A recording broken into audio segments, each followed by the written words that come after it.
Muy bienvenidos a este segundo encuentro de Universitarios Católicos, EUC 2024, que todos los años, desde que se inició la carrera de Ciencias Religiosas, es parte de la formación académica espiritual de los alumnos.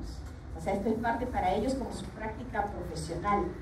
Y el año pasado ellos aprendieron cómo se desarrollaba este encuentro, la Cruzada de Santa María, que más adelante ya le vamos a comentar un poquito. Lo desarrollamos en muchos lugares. Y este año nosotros tenemos una metodología que se llama el hacer hacer. ¿Qué significa eso? Significa que uno primero explica, enseña, da el testimonio y luego al año siguiente se lanza a la piscina a todos. Entonces el día de hoy, este año, lo van a hacer los alumnos de segundo año.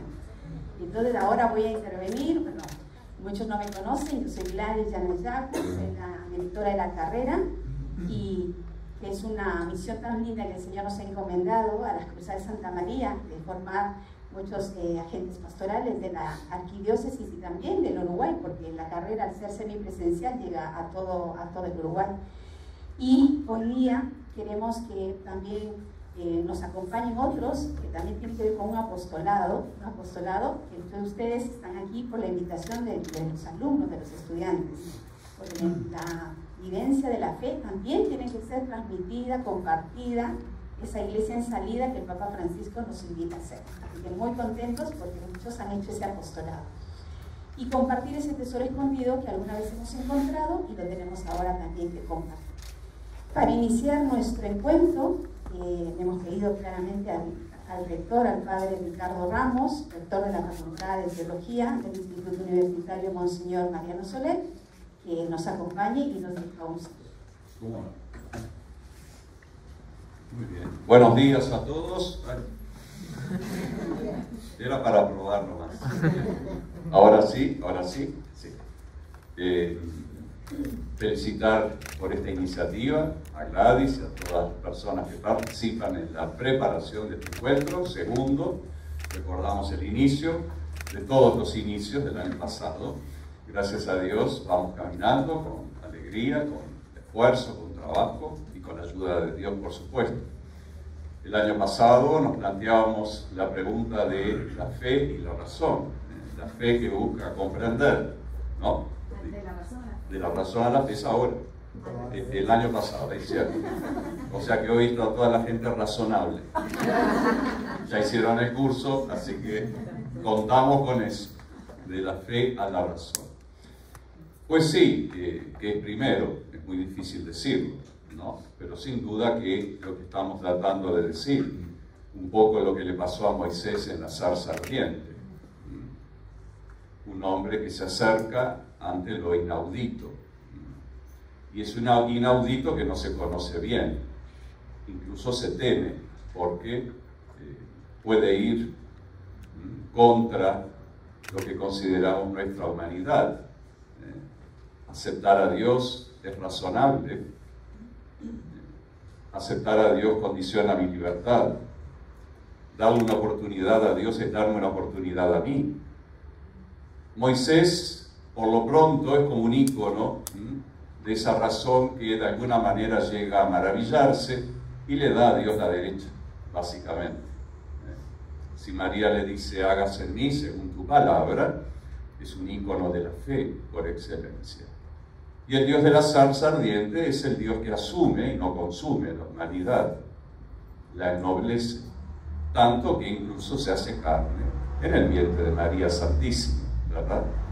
Entonces, en el ejercicio evangelizador, intentamos comunicar un Dios que está de nuestro lado y no en contra, a favor de la humanidad y no enfrente, ¿sí? Entonces, pensar estas cosas, por un lado, hace mucho bien, sin duda. Por otro lado, es una urgencia de la evangelización, comunicar al Dios de la cercanía, que no solo asume la humanidad, sino que la ennoblece. Y cuanto más razonables seamos, para Él mejor y para nosotros también, porque por algo nos hizo así. Cuenta con lo que somos, cuenta con lo que hizo y cuenta con lo que quiere hacer. Y para esto cuenta contigo. Sencillo. Les auguro un buen encuentro, hermoso, profundo, sabio, y que realmente podamos entusiasmarnos en el pensar el misterio y que el misterio nos haga mejores pensadores. Buenos días para todos.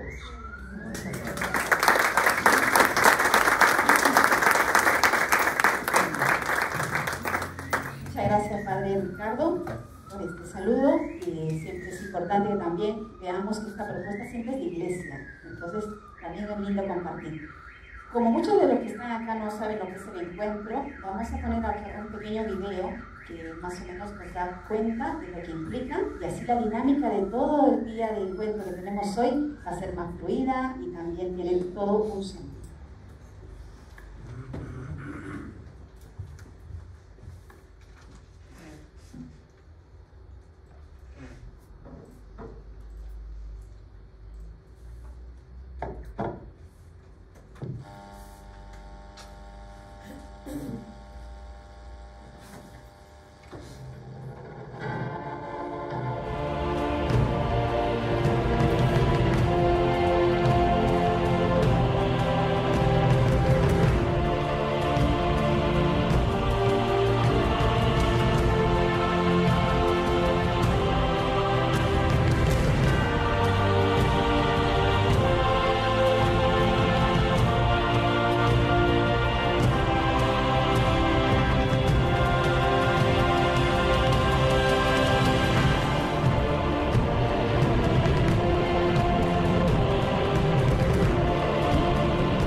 Sois vosotros quienes tenéis el honor y la responsabilidad de transmitir ese ideal universitario, un ideal que habéis recibido de vuestros mayores, muchos de los humildes seguidores del Evangelio, y que en cuanto tales se han convertido en gigantes del Espíritu.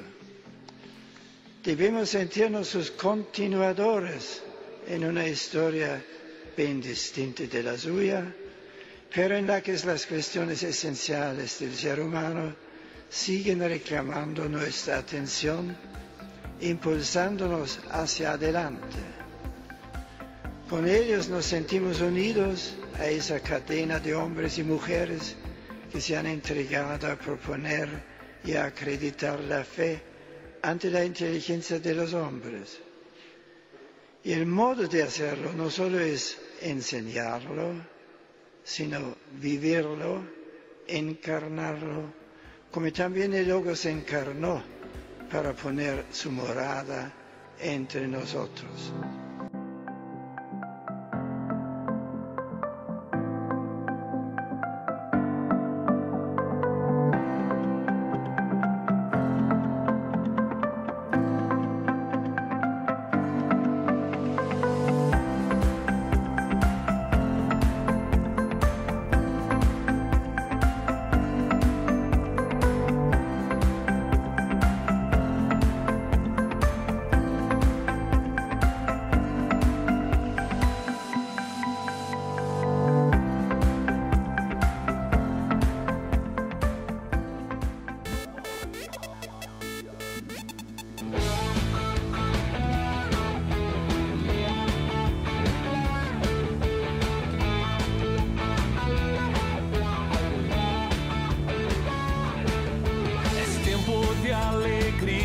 Esperanza.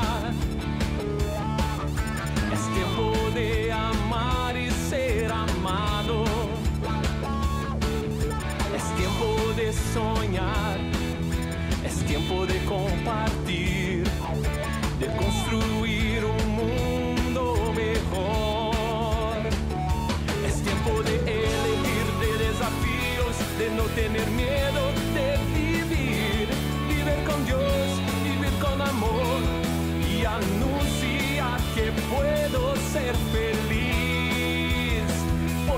Dios me ama.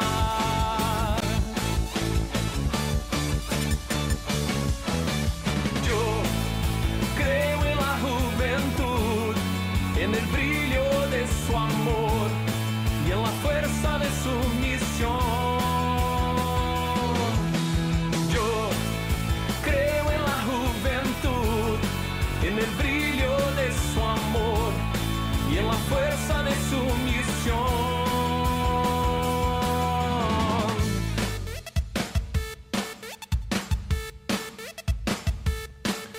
Es tiempo de alegría y de esperanza. Es tiempo de amar y ser amado. Es tiempo de soñar. Es tiempo de compartir, de construir un mundo mejor. Es tiempo de elegir, de desafíos, de no tener miedo de vivir. Vivir con Dios, vivir con amor y anunciar que puedo ser feliz, porque Dios me ama.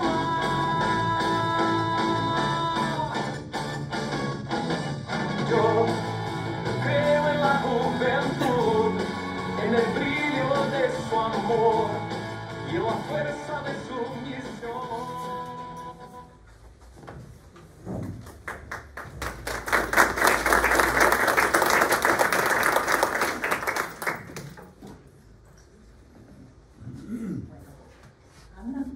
Bueno, buen día a todos. Yo tengo que hablar de qué son los EUC. Me encantó lo que mostró el video, porque habla de los jóvenes. Entonces asume que todos los estudiantes son jóvenes, así que me sentí estupenda. Me vino bárbaro. Bueno, los EUC, el sentido de los EUC es justamente un encuentro de alumnos y de los profesores universitarios para entre todos buscar la verdad en todos los saberes. Y a su vez, también en todo lo que respecta al verdadero sentido de lo que es la persona humana, ¿no? A mí no me anda bien el micrófono, debe ser la bueno, justamente lo que buscan estos encuentros es a incentivarnos como estudiantes a que vivir las exigencias del Evangelio en todas las esferas de nuestra vida, ¿no? Buscando la verdad y a su vez vivir en este mundo relativizado con una actitud de servicio, que hoy en día las universidades muchas se han convertido como en dispensadoras de títulos universitarios y se están olvidando de que atrás de los estudiantes existe una persona, ¿no? Que tiene verdaderos búsquedas mucho más profundas que solamente recibir un título. Bueno, y estos encuentros buscan justamente contrarrestar todo lo que estamos viviendo de este relativismo. Y a su vez buscar un lugar de acogida, de encuentro, de comunidad, para que sepamos que no estamos solos en este llevar nuestro saber al mundo que nos rodea y ponerlo en práctica con servicio, ¿no? Y bueno, y a su vez han surgido, como vimos también ahí en el video, distintas asociaciones, artículos de prensa, conferencias, que lo que buscan es llevar todo este saber a los demás saberes, al artístico, al científico, y que estemos presentes en todas las áreas del saber de nuestra sociedad, y así ser factores de cambio en un lado positivo, buscar a la persona como centro, toda una persona completa, integral. Bueno, espero que disfruten del encuentro. Gracias.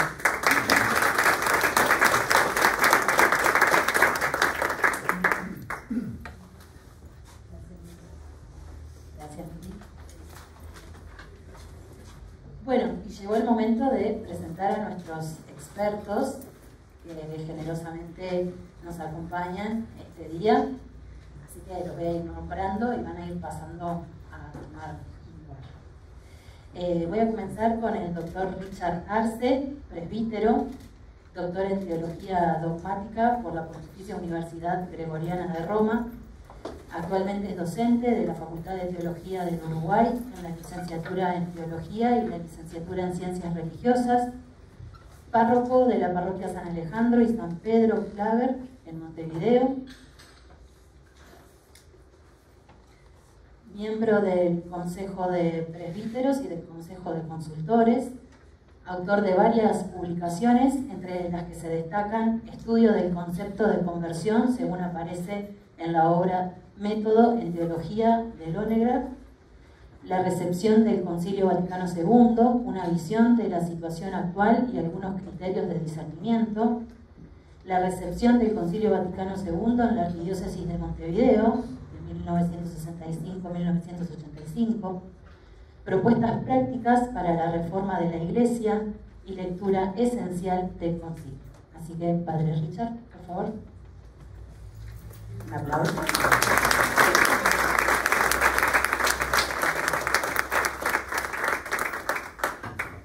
Muy bien, presentamos ahora a la doctora María Esther Gómez de Pedro, doctora en Filosofía por la Universidad de Barcelona, España, docente de Filosofía y de Doctrina Social de la Iglesia de la Universidad de San Pablo, CEU, Madrid. Actualmente es profesor asociado de la Universidad Santo Tomás y desde 2014 directora nacional de Formación e Identidad de las instituciones Santo Tomás. Además, ha sido profesora del Diplomado y Magíster en Filosofía Tomista de las Universidades Santo Tomás, de pregrado de la Universidad Gabriela Mistral y del Magíster Biojurídica de la Universidad Santo Toribio de Mogrovejo, Perú. Desde el 2011 es miembro del nuevo círculo de discípulos de Joseph Ratzinger, Benedicto XVI. Es directora ejecutiva de los Congresos Católicos y Vida Pública en Chile, realizados en Chile desde 2005. Cuenta con diversas publicaciones, tales como Presupuestos Éticos y Políticos, El Estado del Bienestar, Fundamentación Tomista de la Ética Profesional, Manual Introductorio al Pensamiento Ético de Santo Tomás de Aquino, Libertad en Ratzinger, Riesgo y Tarea, entre otros, además de numerosos artículos y publicaciones en diarios, así como participación en congresos de la especialidad. Un fuerte aplauso para nosotros también.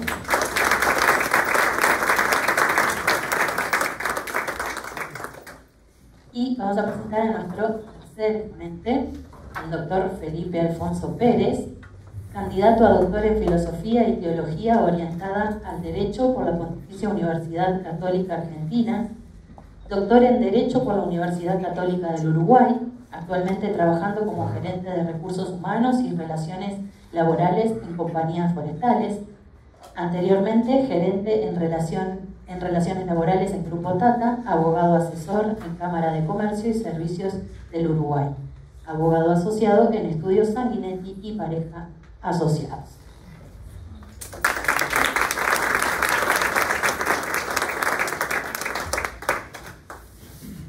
Muy bien, vamos a tener unos 20 minutos cada uno. Yo les voy a avisar cuando les queden unos 5 minutitos. Vamos a escuchar atentamente, como decía el rector, el año pasado en el primer encuentro hacíamos este paso de la razón a la fe, cómo se unían, cómo se vinculaban. Este año damos una vueltita y vamos a poder ver esta relación entre la fe y la razón desde la teología, el derecho y la filosofía. Así que los escuchamos atentamente.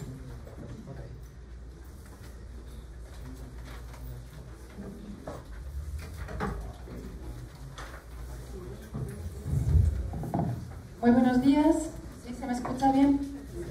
Muy bien, excelente. Muchísimas gracias, lo primero, por la invitación. Agradezco aquí a la facultad, la persona del rector, la persona de doña Gladys Yanayaco, a la que todos conocemos. Y sin más voy a ir a los 20 minutos que me han asignado. Esto de que esto sea una mesa de expertos es muy enriquecedor porque cada uno va a abordar el tema desde su mirada. Y la idea es que ustedes se integren, así que el trabajo es para ustedes. Nuestro desafío es hacernos entender, ¿verdad? Y dejar tareas planteadas. Bien. Como vieron en la presentación, yo voy a hablar desde la filosofía. Y pueden ver ahí, estoy nerviosa, pero no se me nota. Pueden ver ahí la pauta de lo que quiero recorrer con ustedes. una introducción. Siempre las introducciones para los filósofos son muy peligrosas porque tienden a ser demasiado largas. Voy a ver si lo logro. Unas distinciones que nos ayuden cómo es la relación, a mi entender, entre fe y razón. Algunos ejemplos, creo que ese es el punto más importante, las conclusiones que si no llego las van a sacar ustedes, así que vamos a ver. Primer punto, introducción. Cuando hablamos de la fe a la razón, hablamos de conceptos muy importantes y hablamos también de un proceso de la fe a la razón. Aquí hay un camino, pero a la vez tenemos que entender que tanto la fe como la razón implican un acto de fe, un acto de la razón, pero también lo que es la fe como proceso y también con la razón, la capacidad de razonar, ¿sí? El proceso de razonar y el resultado final al que yo llego, final entre comillas, porque siempre como seres humanos tendentes a la plenitud, caminamos y hay un dinamismo de vida que nos lleva a avanzar siempre, ¿no? Eso es lo propio de la vida, si no estaríamos muertos, ¿no? Entonces, aquí hay un resultado también. Si se dan cuenta, por lo tanto, son conceptos estos que tienen varias acepciones o varias aproximaciones según desde donde yo lo mire. Entonces, no nos dejemos distraer por eso. Entonces, a veces cuando hablemos de razón vamos a hablar del acto de la razón, pero otras veces vamos a hablar de ese proceso que implica, por lo tanto, un ir asumiendo, un ir avanzando, pero también podemos hablar de a lo que yo llego, es decir, como el resultado final. Y lo mismo nos va a pasar con la razón. Y esto lo encontramos, yo lo encuentro muchísimo en Tomás de Aquino, que cuando hablo, por ejemplo, de la inteligencia, hay que distinguir bien si la inteligencia para él es la facultad de la inteligencia, por la cual entendemos, o es el acto de la inteligencia, o lo que entiendo. Entonces, atención a esto, ¿no? Luego, esto alude a la FR, ya saben lo que es, ¿no? Vive Serratio, de Juan Pablo II. Entiendo que el año pasado los que estuvimos acá no la estudiamos de memoria, varios de los que están aquí la tienen muy bien estudiada. Yo voy a referirme a algunas citas de ella y cómo la música de fondo va a ser esa, ¿no? Otra distinción importante entre lo cronológico y lo causal. Cuando aludamos a la relación entre fe y razón, vamos a ver que hay una relación o una posible relación causal. De hecho, de la fe a la razón nos habla de eso, ¿no? De un proceso, pero también podemos entender aquí una cronología. ¿Qué es primero? El año pasado ya hablamos de, en ese proceso de la razón a la fe, hay caminos que desde la razón me llevan a la fe y hay caminos que desde la fe me llevan a la razón. Ambos dos procesos nos ponen de manifiesto que aquí hay una unidad impresionantemente importante entre las dos cosas. Entonces, si nos quedamos solo con lo cronológico, bien, pero ampliemos la vida. No es solo primero esto y luego lo otro, a veces sí, pero no siempre. A veces se dan simultáneamente y esa simultaneidad implica o puede llevarme a un perfeccionamiento de ambas dos. Por lo tanto, conclusión, este es un camino. Y esta vez vamos a tratar de ver desde distintos ámbitos el camino desde la fe a la razón. ¿Qué implica esto? Dicho esto, frase preciosa de Juan Pablo II, ¿no? El hombre, ser que busca la verdad, es también aquel que vive de creencias. Por lo tanto, la verdad está íntimamente vinculada con la creencia. Vamos a ver, por tanto, que una acepción de la fe tiene que ver con esto. Y que incluso muchos actos racionales también parten de la creencia. Y esto es algo que nos constituye como seres, la creencia. Dicho esto, seguimos avanzando. Punto 2, distinciones. ¿Qué es la fe humana?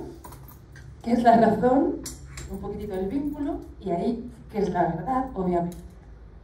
¿Qué es la fe? El teólogo seguramente nos va a hablar mucho mejor de la fe, ciertamente, pero desde la filosofía, ¿qué es la fe? Un acto por el cual yo acojo algo y a alguien y lo que esa persona me entrega, porque me fío de esa persona.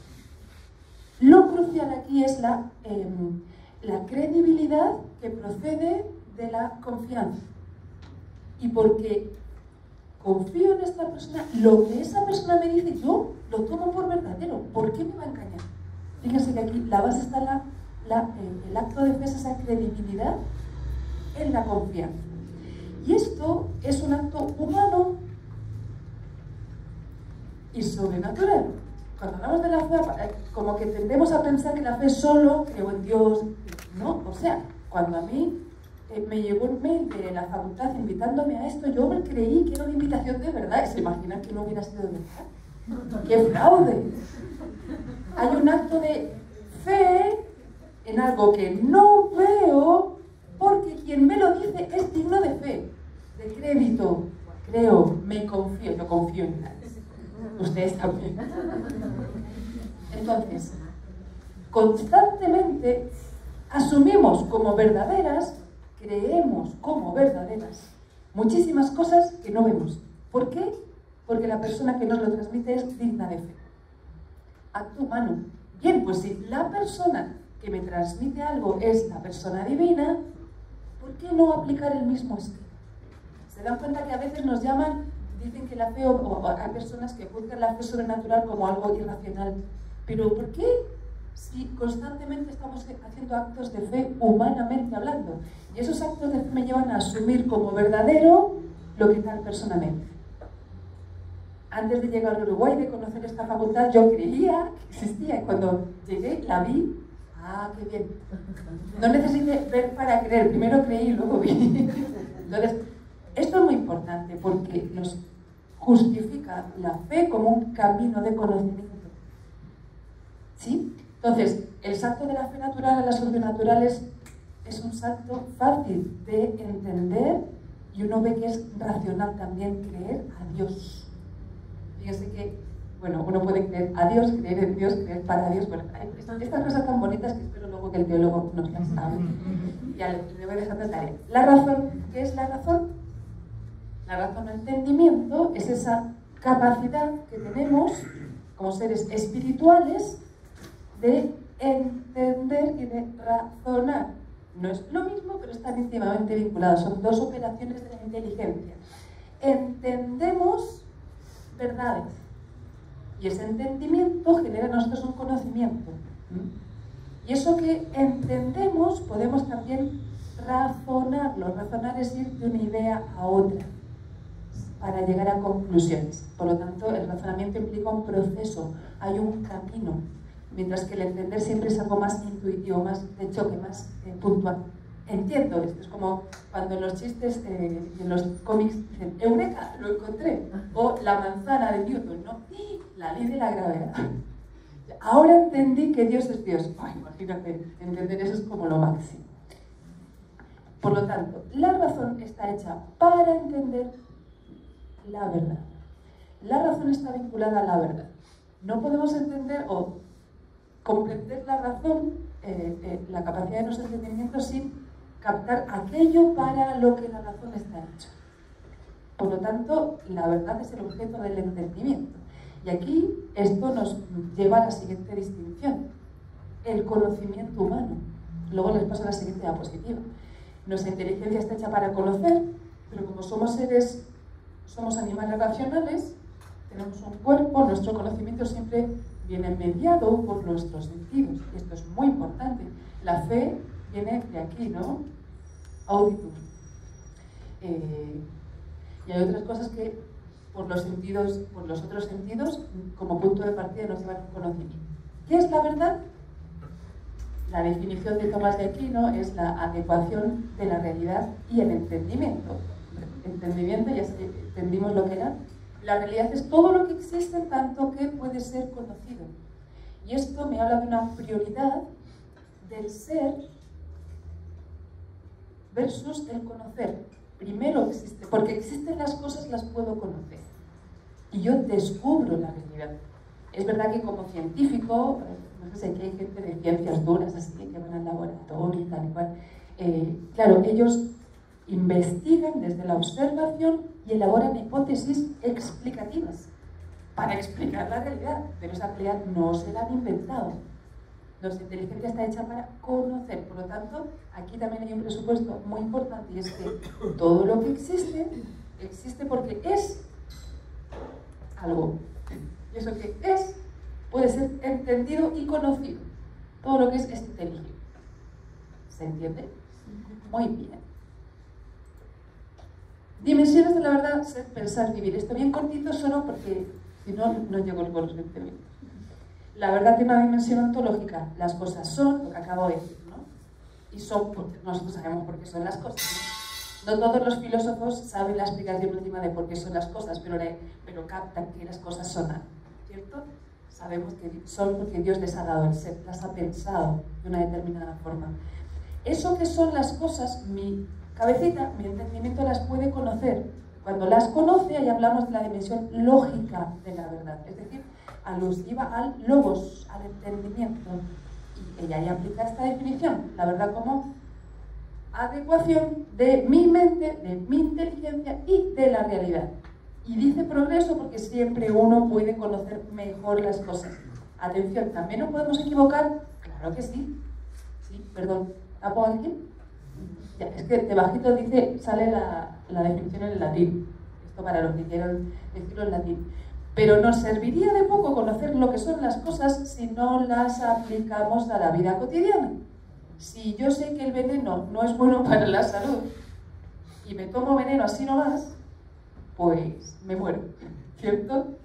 Si yo sé que insultar a las personas es como feo, y no solo feo, sino incluso me puede meter en la cárcel. Ahora tenemos una ley en Chile que se llama la ley Karim. Si yo miro feo a alguien y hago un comentario no procedente sobre esa persona, sobre su cuerpo, sí, me pueden llevar a la cárcel y me ponen una multa. Bueno, en fin. Si esto yo lo sé, y yo sé que la persona tiene una dignidad, obviamente tengo que vivirlo. Y esta es la dimensión existencial de la verdad. Conozco para vivir, tiene una dimensión también para vivir en la práctica. Y si se dan cuenta aquí, cuando hablamos de, esto es desde la filosofía, pero enseguida los teólogos están diciendo, ya, pero si Dios es la verdad, ¿dónde calza Dios aquí? Calza en todas. ¿Por qué? Porque las cosas son porque Dios les da el ser. Y piensa esa realidad. Las cosas son porque se identifican con el pensamiento que Dios tiene de las cosas, ¿no? Pensamiento lógico, clarísimo. Dios piensa las cosas y Dios es la verdad en primer lugar, porque Dios se identifica perfectamente con lo que son, con la idea de Dios, ¿cierto? Y también es el garante de cómo vivir. La plenitud de la verdad es Jesucristo, ¿no? Bien, sigo pasando diapositiva. Hay dos vías principales de acceso del conocimiento humano, y esto tiene que ver con lo que decíamos antes del creer. Una vía directa y una vía indirecta. La directa, yo capto directamente algo, y esa captación puede ser por mis sentidos. Yo ahora abro los ojos, abro mis oídos y los veo a ustedes todos atentos tratando de entender esto, así como así, lo veo, capto un conocimiento directo.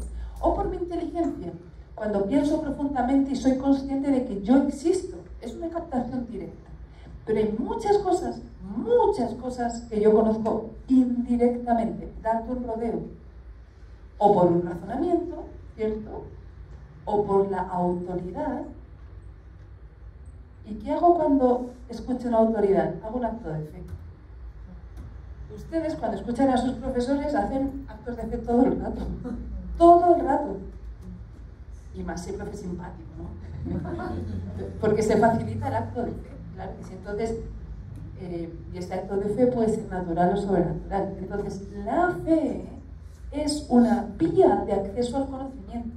Esto es súper importante. Entonces, porque ya nos abre la puerta a todo lo que viene después. De la fe a la razón, obvio. Porque la fe me permite conocer. Una fe racional, por supuesto, ya, de eso se trata. Bien. Otra frasecita de la Fides Ratio, muy interesante. La perfección del hombre no está en la mera adquisición del conocimiento abstracto, sino que consiste también en una relación viva de entrega y fidelidad hacia el otro. Ese conocimiento por creencia que se funda sobre la confianza interpersonal, está en relación con la verdad. El hombre, creyendo, confía en la verdad que el otro le manifiesta. Clarito, ¿verdad? Esto lo paso porque me faltan 5 minutos. los sentidos, puntos de partida de conocimiento, esto también me lo paso, son las fases del conocimiento. Bueno, si alguien luego quiere saber más, podemos hablar. Vamos a la relación. Posibles relaciones. ¿La fe es razonable? Bien, pues hay una postura que dice sí. La fe es razonable precisamente por el argumento que les decía antes, ¿no? Porque quien me transmite eso es digno de fe. ¿Por qué me va a mentir? Que además sabemos que Dios es la verdad, ¿cierto? Entonces, si esto es así, estamos suponiendo que nuestra fe, al menos, es razonable, podemos comprender algo de lo que creemos, de los dogmas, ¿no?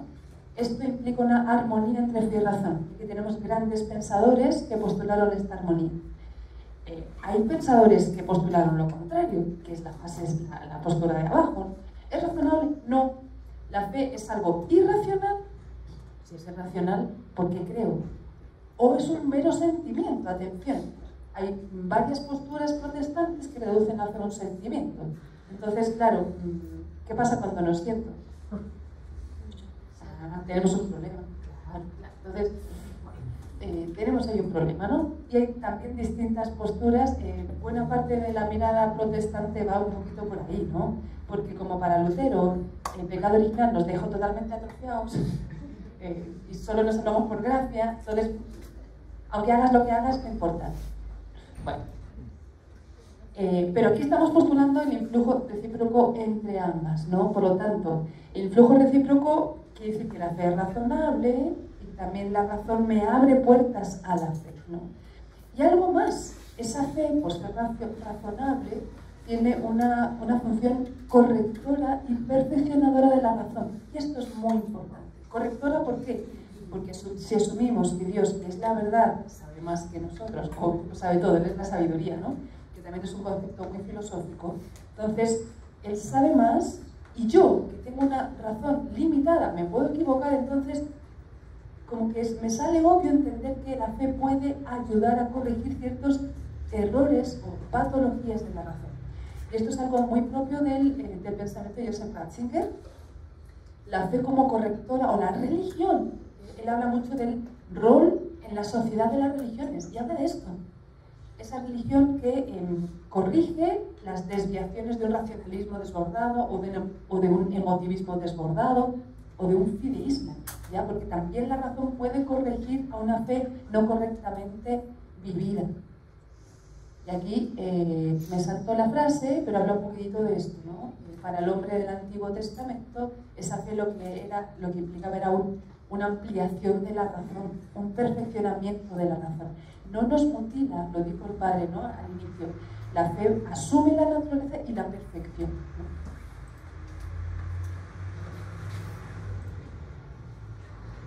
Entonces, esto es, la fe corrige las patologías de la razón y amplía su campo de conocimiento. Qué interesante, porque la razón capta sus límites, los capta, pero a poquito que te pongas a pensar, dices, pero solo con la razón llego hasta aquí nomás. Estos filósofos que nunca quisieron traspasar el límite de la fe, Kant, por ejemplo, Kant es como el prototipo de estos filósofos, claro, dice, aquí queda un mundo más allá de lo racional, que yo sé que existe, pero que al que no puedo llegar. ¿Al que no puedo llegar? ¿Seguro? ¿Por qué no se deja ayudar por la fe? Y entonces, esa es la mirada de la armonía entre fe y razón, ¿no? Y ahí tenemos algunas posturas, vamos avanzando. Algunos ejemplos, ya me deben quedar 2 minutos, vamos a los ejemplos. Lo quería decir. Me pasé con la famosa introducción, ¿verdad? Siempre lo mismo. Algunos ejemplos de qué. Algunos ejemplos de cómo la fe puede purificar el conocimiento racional o incluso abrir puertas a la búsqueda de verdades racionales que uno como que las busca a tientas. Por ejemplo, que existe una causa última explicadora de todo. El filósofo intuye, claro, desde los primeros filósofos, la búsqueda de la fe, etc., ¿no? ¿Y qué te dice la teología? Obvio, no dudemos de que Dios es la explicación última, pero no es solo una energía, es una persona. ¿Ah? Entonces ahí la fe ayuda y perfecciona, pero también desde la filosofía, Tomás de Aquino en eso es un maestro. Él demuestra que esa primera causa tiene que ser un ser personal, porque si es inteligente, todo lo que vemos tiene una lógica, una inteligibilidad. Luego, quien ha dado esa inteligibilidad tiene que ser a sí mismo inteligente. Y si es un ser inteligente, no puede ser más que personal. ¿Se entiende? Entonces, la teología, el concepto de persona, bueno, ya, esto creo que no hace falta indagar mucho, ¿no? Pero es impresionante. Es verdad que los filósofos griegos tenían un concepto de la persona como ese, el prósopon, ¿no? La máscara, el personaje. Pero es en la teología donde este concepto adquiere su profundidad para entenderla. ¿Cómo es posible que Dios sea uno y tres? La persona, una única naturaleza. Ustedes son expertos, los teólogos, ¿no? En tres personas. ¿Qué es la persona? Y ese concepto que viene de la filosofía, hoy en día es una adquisición filosófica, pero de la que nadie duda. Impresionante. Yo, si hubiera tenido tiempo, les hubiera leído un pasaje de Ratzinger, de la Introducción al Cristianismo, muy bonita, donde dice Jesucristo, el último hombre, Jesucristo como prototipo del ser humano, de la persona. Y ahí les dejo la tarea, ¿no? Impresionante. Y con él lo tenemos todo, el Vaticano II, ¿no?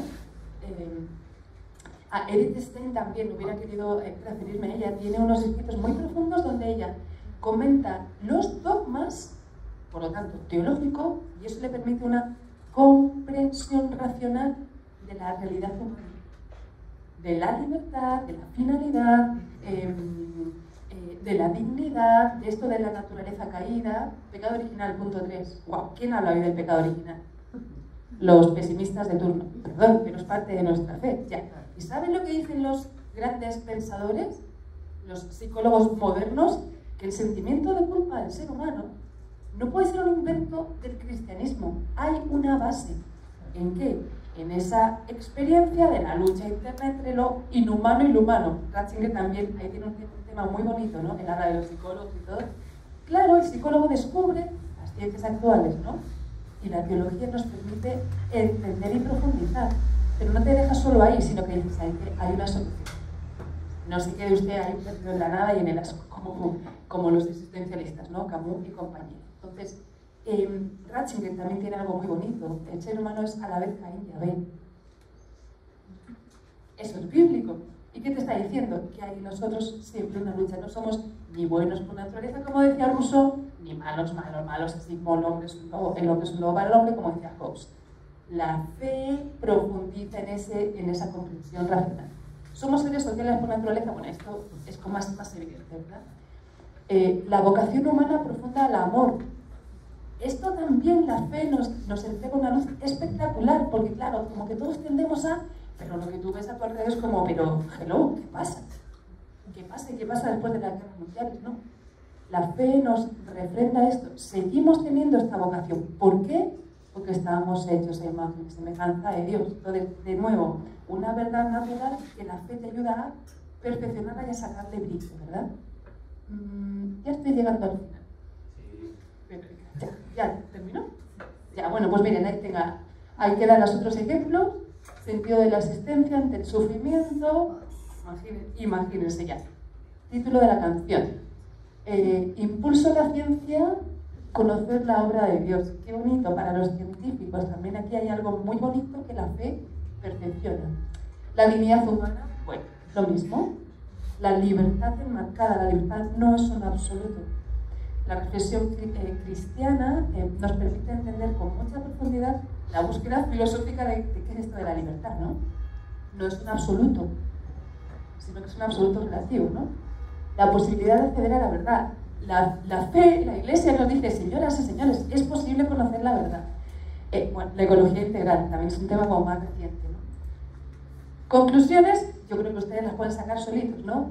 Pero promover el diálogo con las ciencias, la razón ampliada por este proceso, la confianza en la razón buscadora de la verdad, la fe que entrega un conocimiento y desde la fe, bueno, pues la necesidad de formación para saber la razón de nuestra fe con humildad y con seguridad. Esto es muy importante lo que están haciendo ustedes hoy y los que están estudiando, ¿no? Cultivar y promover los preámbula fidei, que si no saben les dejo la tarea, dejarse enseñar por el logos que es el verbo, y al final la fe es una persona que me transforma. Yo no poseo la verdad, sino que ella me posee a mí.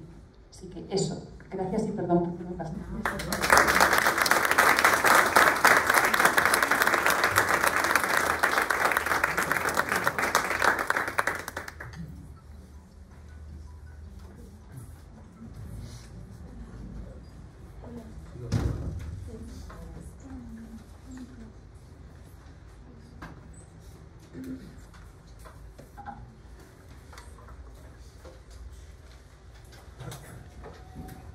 voy a presentar es algo que hace años que tengo armado, cuando fue el año de la fe, no sé si se acuerdan, fue el año de la fe, y hubo varias cosas aquí. Y este era como, yo le puse el boniato que servía para todas las cosas, en todos lados donde me invitaban yo iba con el boniato y me servía. Espero que acá me sirva el boniato, espero que sí. Tiene mucho que ver con lo que dijo la profesora. Antes de empezar, una cosita, algunas reacciones simples, cortitas de lo que dijo, ¿no? Me pareció muy interesante. La fe, además, o sea, clásicamente se ve a la filosofía un poquito alérgico, disculpe. Se ve a la filosofía, se veía, por lo menos, yo no comparto esa visión, como anchila teología, que quiere decir sierva de la teología, servidora, digamos, para ser un poquito más suave, de la teología. Porque se entendía que la filosofía le daba un lenguaje a la teología, y había que estudiar filosofía para poder pensar correctamente la teología. Yo creo que no, que la filosofía tiene una identidad propia y un fin propio, y es importante en sí misma, no solo para ayudar a la teología, y que además la teología también le aporta a la filosofía, como estuvo también diciendo, pero no solo como respuestas a las búsquedas de la filosofía, o sea, cuando decimos filosofía decimos el pensamiento o el ser humano que existe y piensa y que busca un sentido en lo que hace, ¿no? No solamente como respuesta a esas búsquedas, sino más bien, creo yo, como otras preguntas que la filosofía tal vez no se haga. Algunas tienen que ver con el sentido y otras de otro tipo de cosas, ¿no? Y hay biografías de científicos, yo no he leído la biografía entera, pero un pedacito de algo de Einstein, que tanto se habla de Einstein últimamente, de frases que pasa a ver si la dijo Einstein, pero bueno, que se puso a estudiar la teoría de la relatividad, empezó el pensamiento, tratando de ver cómo había hecho Dios las cosas, cómo hizo Dios para crear. La ciencia no está opuesta necesariamente a Dios, o a la creencia, o a la fe. La fe muchas veces pone preguntas al científico, al filósofo, al ser humano, que no se hace espontáneamente a veces, ¿no? Sobre todo cuando la respuesta de la filosofía, de la teología, perdón, o de la razón, es amen a Dios sobre todas las cosas y al prójimo como a sí mismos. Esa es la respuesta a todas las cosas. Eso en realidad es un gran desafío y también muchas interrogantes, ¿no? Yo tenía un profesor de filosofía que decía: Dios como solución no soluciona nada. A mí me parece importante porque a veces acudimos a la fe o a las cosas de la fe como una especie de recetario para que me solucionen las cosas. Y eso es una búsqueda que se va a frustrar muchísimo, que busque de esta manera a Dios. Dios es compañero de camino, es el verdadero Dios y verdadero hombre Jesucristo que se revela, pero no es el mago que con la varita mágica toca las cosas y las arregla, sino que te lanza el camino, pero no para que te arregle como puedas, Él te acompaña y te sostiene, te ilumina, pero no te exonera de tu propia búsqueda. Esto es un preámbulo, no era lo que quería decir, pero me parece muy importante decirlo.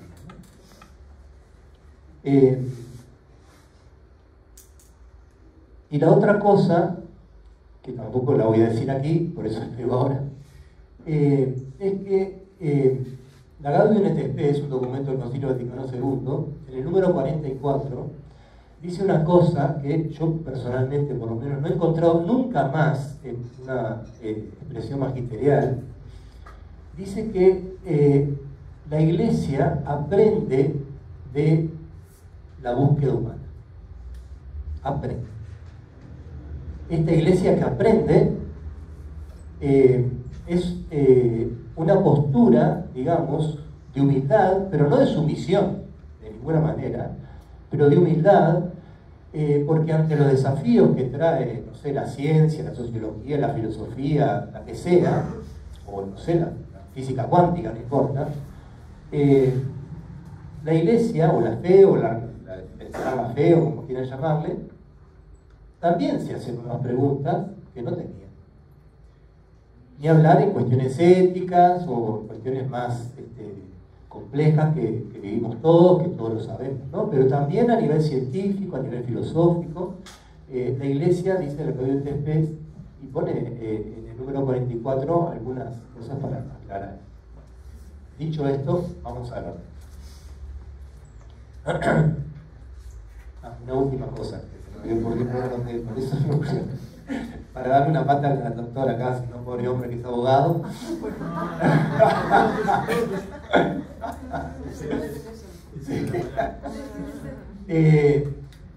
Cuando Jesús, por ejemplo, dice en el Evangelio de Mateo, yo no vine a abolir la ley, sino a darle su plenitud, digo por lo de la ley, que es abogado. En esta misma clave que estoy diciendo, ¿no? La ley, básicamente, así dicho, los palabras, yo ahora vi que es filosofía del derecho, también una reflexión que me interesa mucho esa. La ley está hecha, digamos así, capaz que lo digo mal, pero para defender, para ordenar la convivencia y para defender al más débil, por lo menos en teoría, ¿no? Y Jesús no está en contra de la ley, de ninguna manera.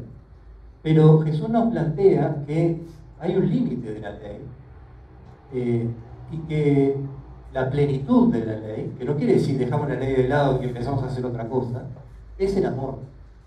Entonces, en esta misma clave, ¿no? La fe aporta a la ciencia, al derecho en este caso, o a la filosofía, otras perspectivas que le permiten una reflexión de la existencia humana y un ordenamiento, además no solamente una cuestión intelectual, sino una cosa que se vive, que es más humana. En el fondo, lo que buscamos es ser humanos, plenamente humanos, porque para eso nos crió el Señor. Y este camino de la plenitud es iluminado, sostenido, alimentado por la fe. En todos estos términos que yo estaba diciendo. Bueno, primero empezamos, ¿se ve este cosito? Sí. No sé si se ve todo, pero bueno. La fe es la respuesta del ser humano a Dios que se revela, una definición básica de la fe, ¿no? Dios, el primer movimiento es de Dios, que se nos muestra. Y la fe es nuestra reacción ante Dios que se nos revela, se nos da.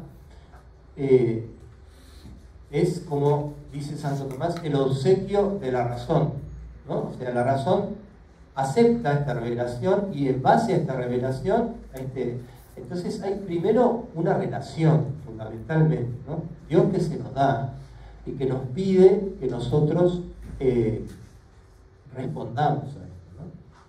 Esto se lo robé a Daniel Kerr, lo voy a decir ahora. Hay un, no sé quién, un padre de la iglesia, un filósofo, no sé quién, él lo cita, yo no me acuerdo, un alemán, pero no sé, que dice algo así, ¿no? Como que, ¿por qué Dios creó las cosas?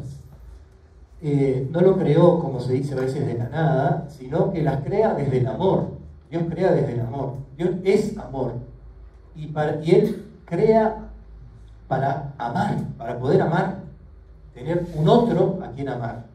Y va creando las cosas, y por fin crea al ser humano, buscando esta respuesta de amor. Es un modo de plantear la creación, ¿no? Digo, un modo poético. Y una cosa muy linda que escuché a Daniel es Dios fue creando con su palabra y dijo, hágase la luz, y se hizo la luz.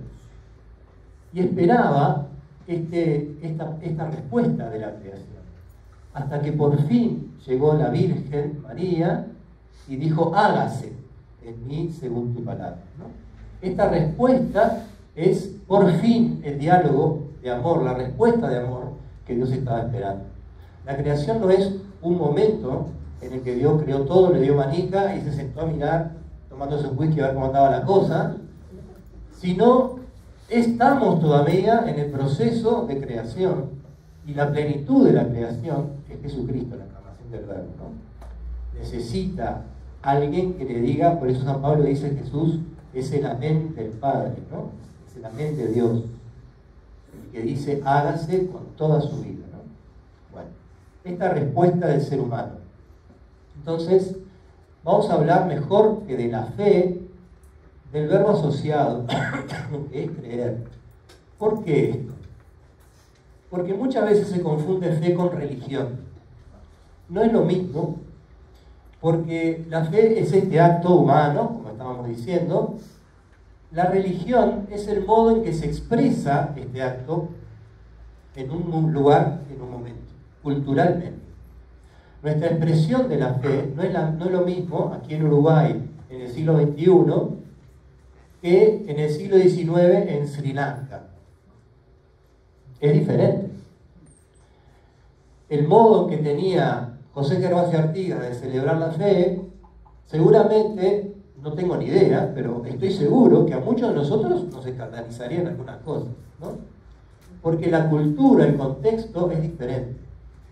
Si no hacemos esta distinción, lamentablemente muchas veces caemos en esta trampa, podemos confundir expresiones culturales con respuestas de fe genuinas. Con lo cual nos lleva a dos peligros posibles. Un peligro es ponerme en un escaloncito más arriba, como hacían los fariseos, y porque yo cumplo con todo el canon cultural, es decir, me visto de una manera, hablo de una manera, no sé, todas las cosas que ustedes quieran decir, me pongo a señalar a todos los demás, ¿no? Recordemos cuando uno señala para adelante con un dedo, hay tres que te están señalando a ti, ¿no? El segundo error es pretender que evangelizar, que es una consecuencia de este primero, ¿no? Es asumir esos cánones. Por lo tanto, tú sos buen cristiano cuando haces lo que yo hago. Y esto muchas veces nos ha traído muchos problemas, ¿no? Aún actualmente. Es un gran desafío este. Comprender el contexto, el momento, el lugar, la cultura, las inquietudes, los recursos, todo lo que forma parte de la existencia humana, comprender todo eso es fundamental. Por eso el Papa Francisco en la Evangelii Gaudium dice que el primer paso para la evangelización, que estamos acostumbrados a decir que es el anuncio carismático, Jesucristo resucitó, no sé qué, él dice, es el encuentro. Es el encontrarte con el otro. Encontrarte y dejar que el otro entre a tu vida y vos entrar a la vida del otro. Proceso complejo, difícil.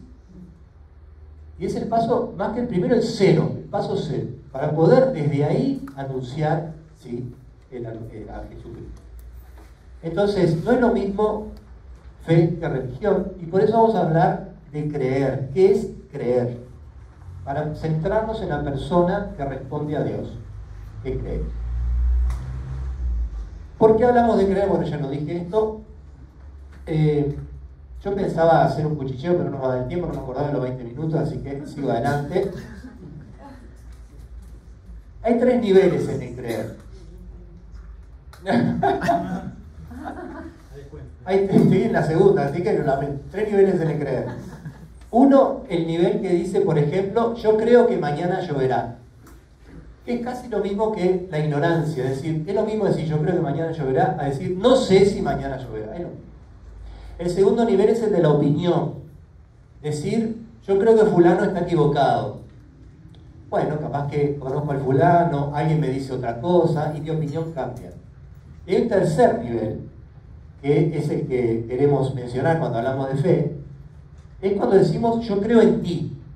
Te creo, algo de eso decía la profesora, ¿no? Yo creo en ti. Entonces, no va a haber cuchillo. ¿Qué tiene que pasar para que yo llegue a decir de alguien esto? Para que yo le diga a alguien, te creo. Es difícil. ¿Qué significa en concreto en las cosas de todos los días? ¿Qué nos aporta lo que hemos dicho en este intento de definir la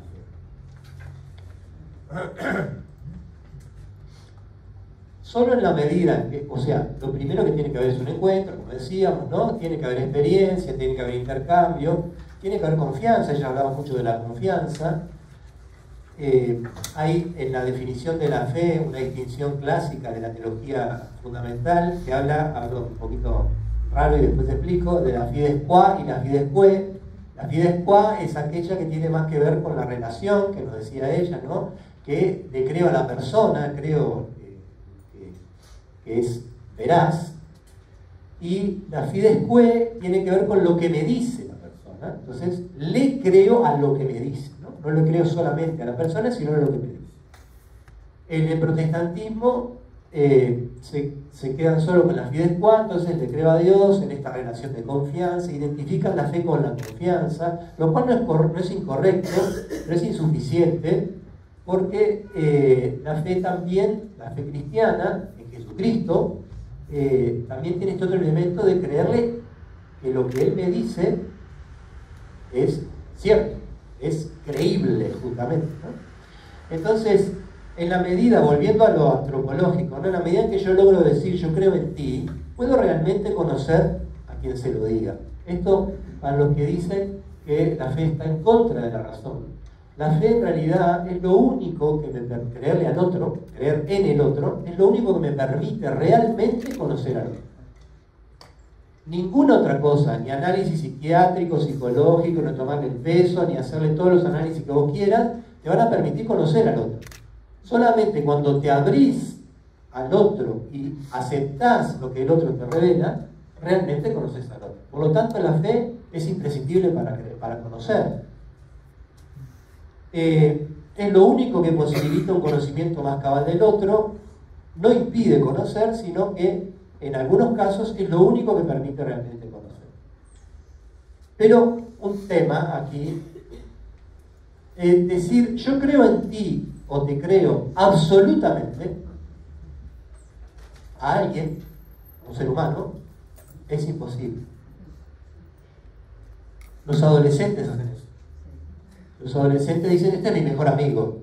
Es el amigo que dura 2 semanas, después se termina. Hay un filósofo español, Zubiri, que dice, de cerca todos tenemos grietas. El absoluto, Kierkegaard dice, con el absoluto, relación absoluta. Con los relativos, relación relativa. Hay un salmo que dice, no confíes en los hombres, seres de polvo que no pueden salvar. Esta confianza está herida, atravesada por nuestra fragilidad. Sin embargo, podríamos decir más cosas de esto, pero seguimos anhelando, como dice al final, una relación absolutamente creíble. Qué bueno sería alguien que no te va a jorobar. De verdad, este sí es fiable. Y yo puedo tener confianza en esto, pero como dice allí, ¿no? Yo personalmente al otro, por más fe que le tenga y todo, absolutamente conocerlo no puedo. Porque el otro es un proceso como soy yo. Y además el otro cuando me dice, esto soy yo, me dice esto soy yo ahora, aquí. Todavía sí puede decirlo, porque se conoce a sí mismo tanto como para decir, tomá, esto soy yo. Lo que sucede en el sacramento del matrimonio, por ejemplo, es realmente una apuesta inmensa. Yo me entrego a ti y te recibo, dice en el consentimiento. Si no es por la gracia, esto no es posible. Entonces, esta fragilidad y esta frustración que hay de raíz nos pone, como decía recién, una pregunta que es bastante incómoda y es anhelar una relación absoluta. Esto no es una demostración de que Dios existe, pero si Dios existiera, sería la respuesta a esta búsqueda. Y los que tenemos la experiencia de este encuentro con Jesús sabemos que sí. Como dice la Dei Verbum, Jesús el Señor es el único veraz. No solo creemos en Él, sino que le creemos lo que nos dice. Solo de Jesús podemos decir esto absolutamente. No solo nos revela al Padre, sino que nos lo revela por misericordia. Y nos revela, como citó también la profesora, la Gaudium et Spes 22 dice, que es la frase más citada del Concilio Vaticano II, Jesucristo revela el hombre al hombre. Si queremos conocer al hombre verdadero, el ser humano, estoy diciendo verdadero, tenemos que conocer a Jesucristo. Él es la respuesta a nuestras preguntas, pero no en el sentido de la respuesta, otra cosa que creo también de Zubiri, ¿no? Dice, cuando tú conoces algo, lo entendiste algo, eso te mató porque no seguís buscando. Con Jesús tenemos esta búsqueda permanente, este desafío permanente, y hablamos, este es un término técnico, del misterio de la fe. El misterio no es un misterio de un detective que tiene que encontrar las pistas, sino es este Dios que se va revelando, pero que siempre es más, ¿no?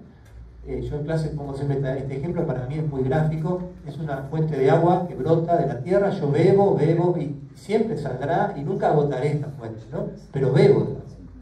No es como la imagen que a mí no me gusta de la zanahoria y el burro quiere comer la zanahoria y entonces así avanza. La fe no es eso, porque el pobre burro se muere de hambre, nunca muerde la zanahoria. Nosotros cada tanto un mordiscón le pegamos. El misterio es este proceso, ¿no?, de hacer experiencia real, pero sabemos que hay más, siempre es más. Jesucristo completa la revelación y confirma con testimonio divino que Dios está con nosotros para liberarnos de las tinieblas, del pecado y de la muerte y resucitarnos a la vida eterna. Este es como el centro, el carozo, digamos, de la revelación, ¿no? La paternidad de Dios, la misericordia de Dios y la resurrección. Bueno, con todas estas cosas, esto puede resultar muy teórico o muy vivencial, depende de cómo lo queramos vivir. Cada uno que elija cómo lo quiere vivir, porque este ámbito académico tiene también este desafío permanente, que nos comemos los libros, ojalá se coman los libros, Dios quiera que se coman todos los libros, pero no hay cambio, necesitamos vivir. Bueno, hasta aquí he llegado.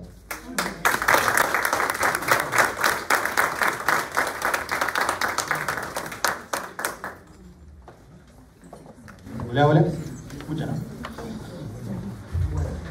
La verdad que ya la vara muy alta, ¿no? Pero yo vengo un poco como outsider de todo esto, porque mi mundo no es tanto el académico ahora, sino que es el laboral, pero sí fui estudiante, egresado acá de la Universidad Católica. La verdad es que es una alegría estar de vuelta por esta zona.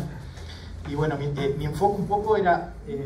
estuvo bueno que vinieran previamente tanto la profesora como el teólogo, porque mi enfoque viene más por el lado, si quiere, de ubicar el derecho o de ver cómo se aplica el derecho a través o por la luz de la fe y de la razón, ¿no? que es un poco una tarea ardua, pero muy linda igual, muy desafiante. Entonces, bueno, la idea de esto sería dar unas pinceladas de lo que sería la teoría del derecho y ver un poco qué piensan distintos filósofos del derecho, como para poder ubicar un poco las situaciones y ubicar nosotros después en eso y decir, bueno, ¿dónde estoy parado? ¿Para qué después? Para, como decía el filósofo recién, el teólogo, perdón. Y bueno, como le decía, la idea sería después aplicarlo en la vida. O sea, yo un poco estudié también filosofía del derecho y traté de ir por ese lado para ver cómo podía aplicar las herramientas jurídicas mías en la vida cotidiana y tratar de que eso trate de iluminar en cierta medida la realidad que estaban pasando en ese momento, que eran realidades un poco complejas.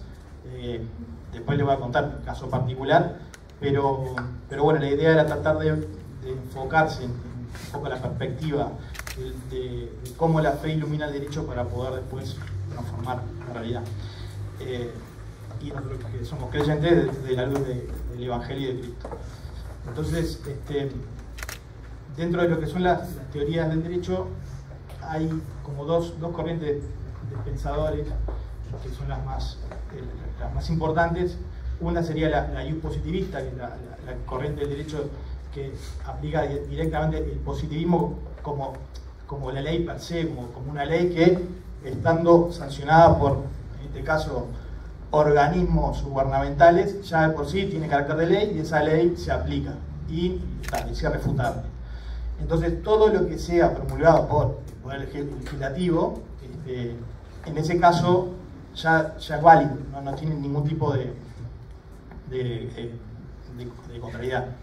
Ahora, cuando uno pasa a verlo desde otra óptica, que es una óptica que fue la que traté de ir yo, y bueno, que es la que está acorde también con la fe cristiana, es buscar el naturalismo como norma, como criterio, donde la ley ya viene dada de antemano y es reconocida por el ordenamiento jurídico. Es un poco complejo, no quiero aburrir, pero básicamente la corriente naturalista lo que dice es: hay determinados bienes que ya son dados por la naturaleza, que están dados en la naturaleza, y que los ordenamientos jurídicos tienen nada más que reconocerlos.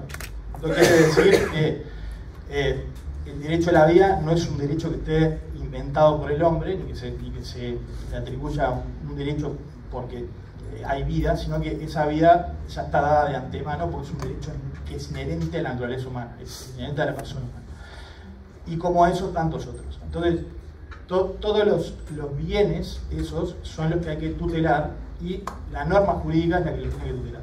Por eso la norma en sí, esto está bueno porque lo que decían antes es bueno para mí bien en este sentido, que uno cree en las cosas. Entonces, cuando uno estudia Derecho, yo cuando estaba en la facultad y empecé a estudiar Derecho, lo primero es, bueno, yo creo en la norma porque la norma es buena, y la norma intrínsecamente tiene que ser buena, tiene carácter de buena. Entonces, si me dan una ley es para cumplirla, y si la cumplo porque me va a hacer un bien, no me va a hacer un daño. En el devenir de estudio, de salir, a la práctica, me di cuenta que la ley no es tan así, que hay leyes que se hacen y que no son tan buenas para el ser humano. Entonces, eso es un poco lo que quería transmitirle con esto de las posiciones, en el sentido de decir, bueno, hay algunas normas que tal vez tienen que pasar por otro tamiz para ver si conviene seguirlas o no. Ahí Santo Tomás, y siguiendo la tradición aristotélica domista, dice, ¿no?, la ley injusta, ¿no? Y si conviene seguir la ley injusta o no. Él dice que no, la ley injusta no es ley. O sea, entonces, partiendo de esa base, se rompe un poco el paradigma y cambia un poco el encuadre. Entonces, ahí, siguiendo determinados pensadores positivistas, uno se da cuenta que hay que tratar de, en esas situaciones, sopesar a ver hasta dónde uno puede incumplir esa norma.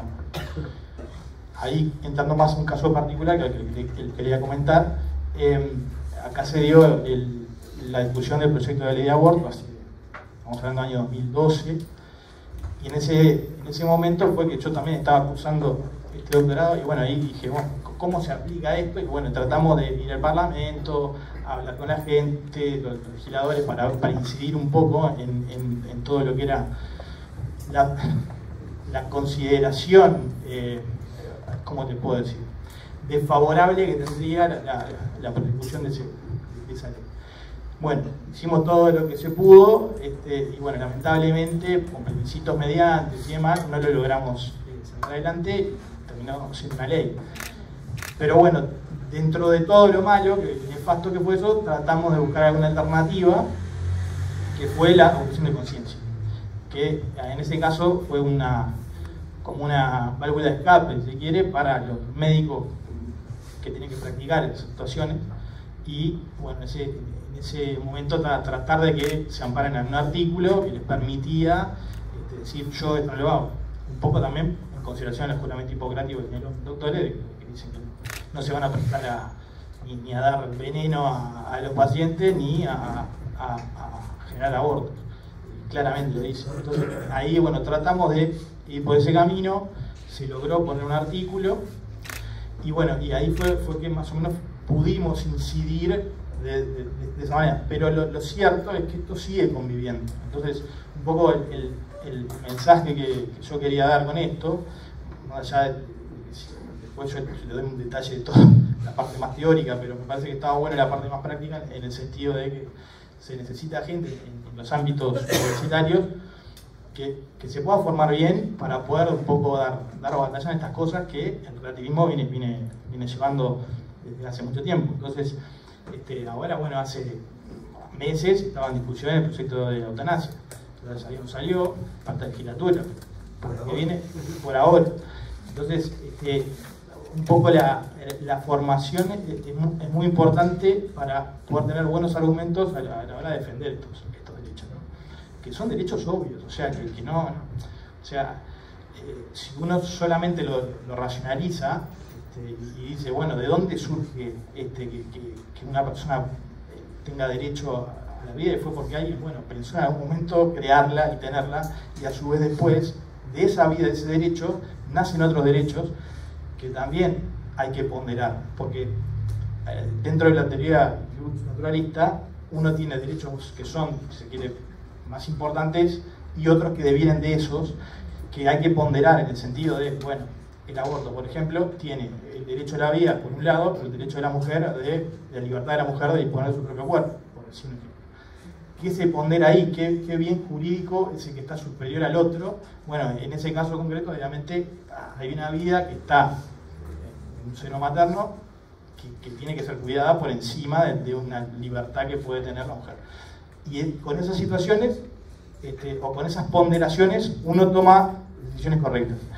Pero bueno, como que el fin un poco es buscar la verdad a través de la norma, y que las normas cada vez sean un poco más justas, o lo más justas posible. Nosotros como cristianos tratar de encontrar desde una óptica del Evangelio, mirándola desde Cristo, mirar cómo se puede transformar el mundo también con una estructura normativa que sea lo más acorde al Evangelio que le propone. Entonces, un poco la idea así es. Yo quería terminar solamente con una frase de Chesterton que estaba muy buena. Chesterton es muy divertido, ¿no? Y como que hace un cierre de todo esto, ¿no? Que a veces uno busca, con la razón, busca cosas a veces muy complejas y muy intrincadas y demás, pero en el fondo todo termina en el logos, ¿no? En el verbo chocante, que es Cristo. Entonces él lo dice de una manera muy divertida, dice, como suelen hacer los chicos precoces, yo quise adelantarme a mi tiempo, como ellos quise adelantarme, aunque fuera unos 10 minutos, hacia la hora de la verdad, y todo para descubrir a la postre que andaba yo atrasado en unos 1800 años, diciendo que todo volvía, porque en el fondo uno en el esfuerzo va a llegar a esto que decía, a lo que decía Richard, ¿no? que vuelve a encontrarse con ese Cristo que es amor puro. Entonces, en el fondo, todo tiene que llevar ahí. Y si no llega a ese lugar es porque estamos cerrando en algún bizcochazo. Así que bueno, esa era un poco la idea, y animarlos sí a eso, ¿no? a que podamos seguir conociendo un poco más, en el caso mío del derecho, si se puede, para todos los unitarios, o de la rama que sea, pero poder profundizar más en estas verdades de fe para poder defender un poco más en el campo de batalla que tenemos. Así que bueno, un poco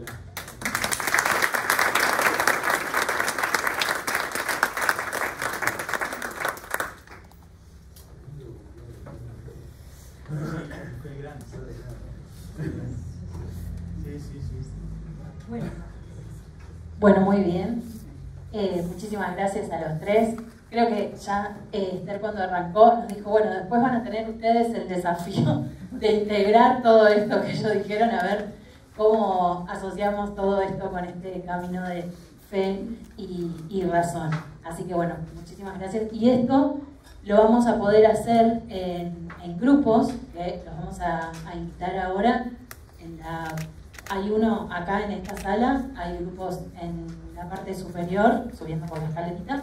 Van a ver en las puertas una persona que va a estar encargada ahí de poder ordenar el grupo, y las personas que forman parte para pensar justamente, bueno, ya ir empezando a integrar todo esto que nos acaban de exponer, y poder plantear las dudas que puedan haber surgido, preguntas. Siempre cuando escuchamos algo, cuando lo vamos procesando, siempre algo nos surge. Y bueno, la idea es tener el espacio para poder a los expertos realizarles las preguntas que consideren. Así que los vamos a invitar ahora a eso, pero antes tenemos unos avisos parroquiales. Bueno, los avisos parroquiales muy sencillitos. Tenemos ahora un pequeño corte, ahí al lado hay un pequeño café, bueno, algunas cosas ricas para compartir. Vamos a tener 15 minutos para ahí alimentarnos, porque luego para ahora pensar las preguntas, pues va a tener un pequeño desgaste. La idea es que sean preguntas muy pensadas en grupo y en equipo. Una vez que pasen esos 15 minutos, las personas encargadas les van a guiar para que puedan hacer eso que les explicó Verónica. Así que les agradecemos también que sea muy la hip y aprovechar al máximo. Muchas gracias y un aplauso grande para los A ver, viendo la hora, tenemos más o menos, son 10:35, ¿cierto? 15 minutos más, sería 10:50. 10:50 la idea ya estar subiendo a las salas. Y luego tendremos ahí media hora para preparar nuestras preguntas. Eso. ¿Cómo se hace?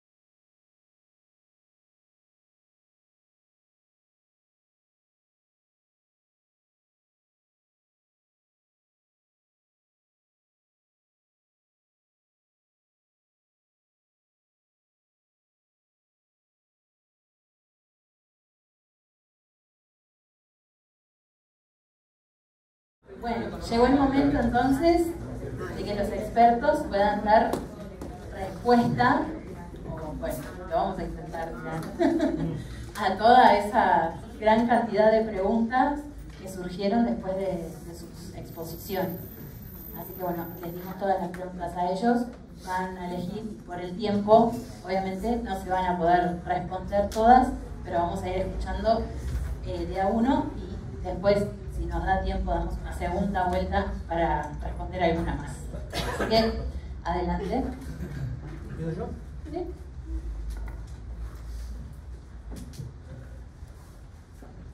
Me preguntan la fe sin la razón. ¿No? La fe sin la razón nos podría llevar a la salvación, creo que dice. ¿Está bien? ¿Sí? Sí. Salvación. No. Siguiente.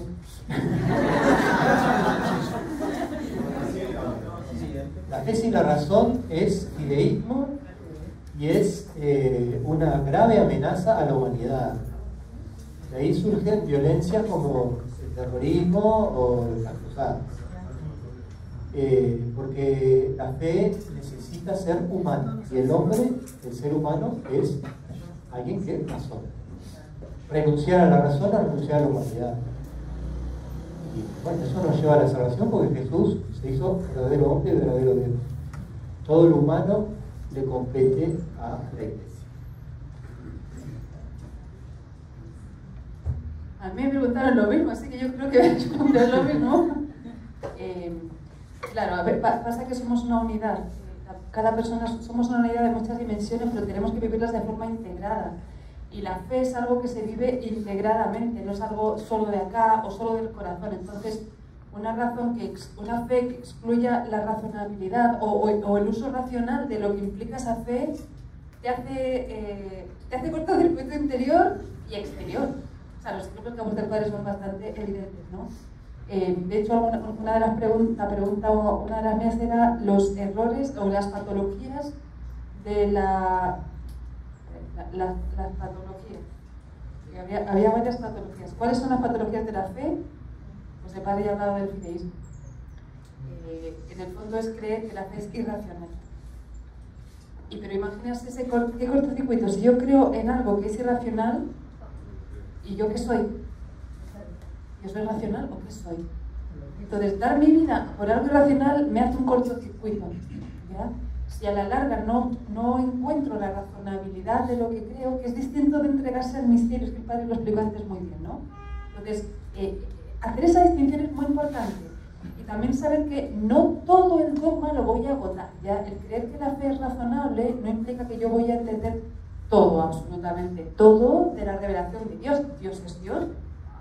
Dios se nos hace cercano, se nos presenta como un padre amoroso, pero es Dios. Entonces, fíjense que Chesterton es el hombre de los equilibrios.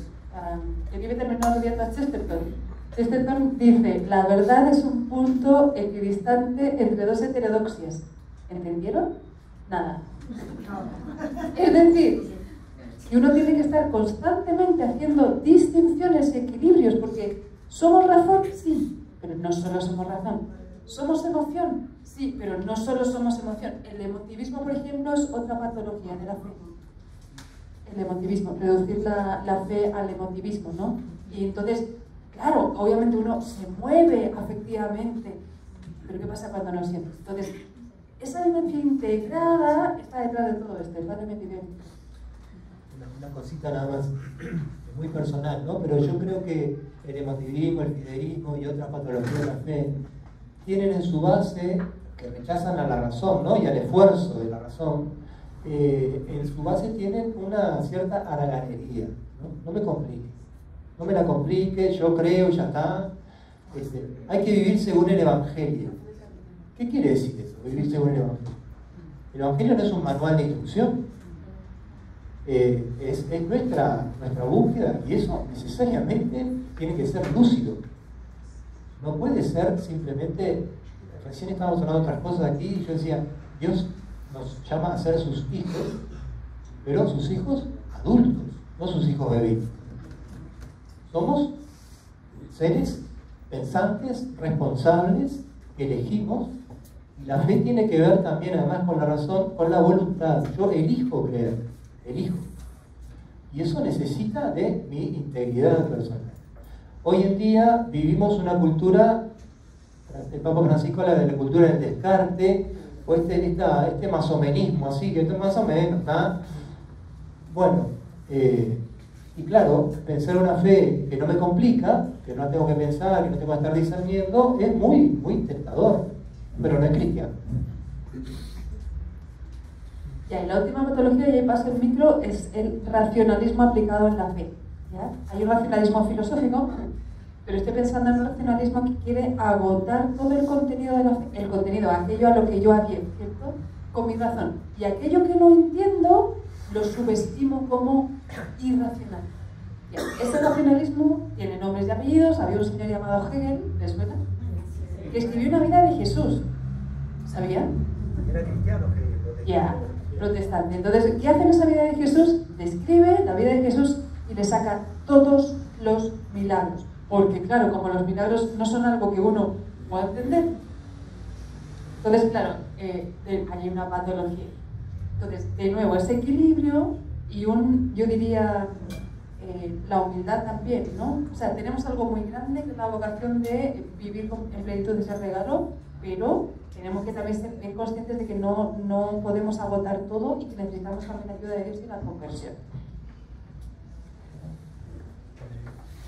La verdad que no tengo mucho para agregar, está bastante claro. ¿No se escucha? Perdón, ¿se escucha ahí? Bueno, del elenco de preguntas que me hicieron, capaz que las sintetizo todas con alguna, yo tengo para mi lado, pero hay una que dice, ¿cómo ha sido su experiencia en la argumentación para defender la vida, aborto y eutanasia? ¿Se hace referencia a Dios? ¿Cómo lo hace? Es un tema bastante complejo porque el asunto es tratar de tener buen discernimiento cuando uno habla, saber aplicar la palabra oportuna en el momento oportuno para que no genere susceptibilidades o hieras susceptibilidades.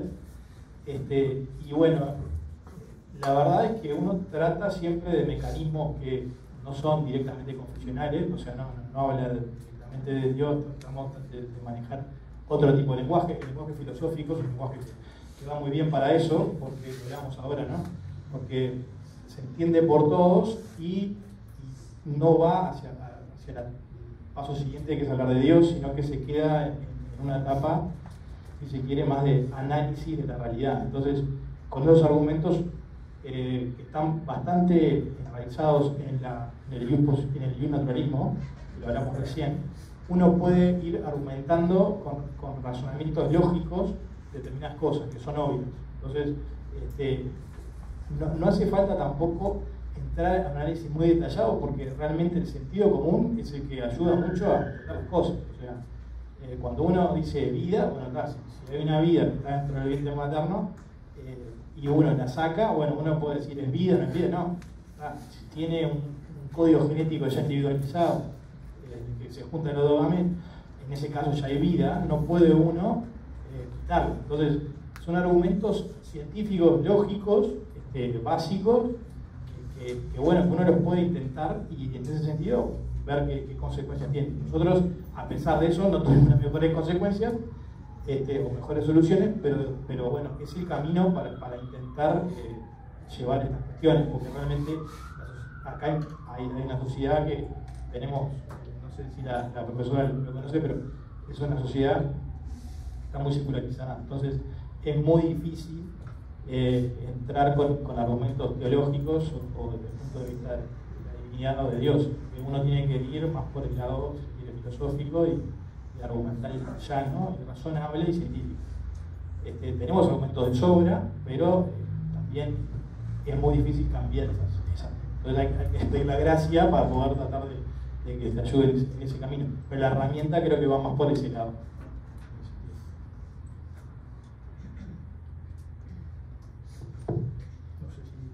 Otra pregunta.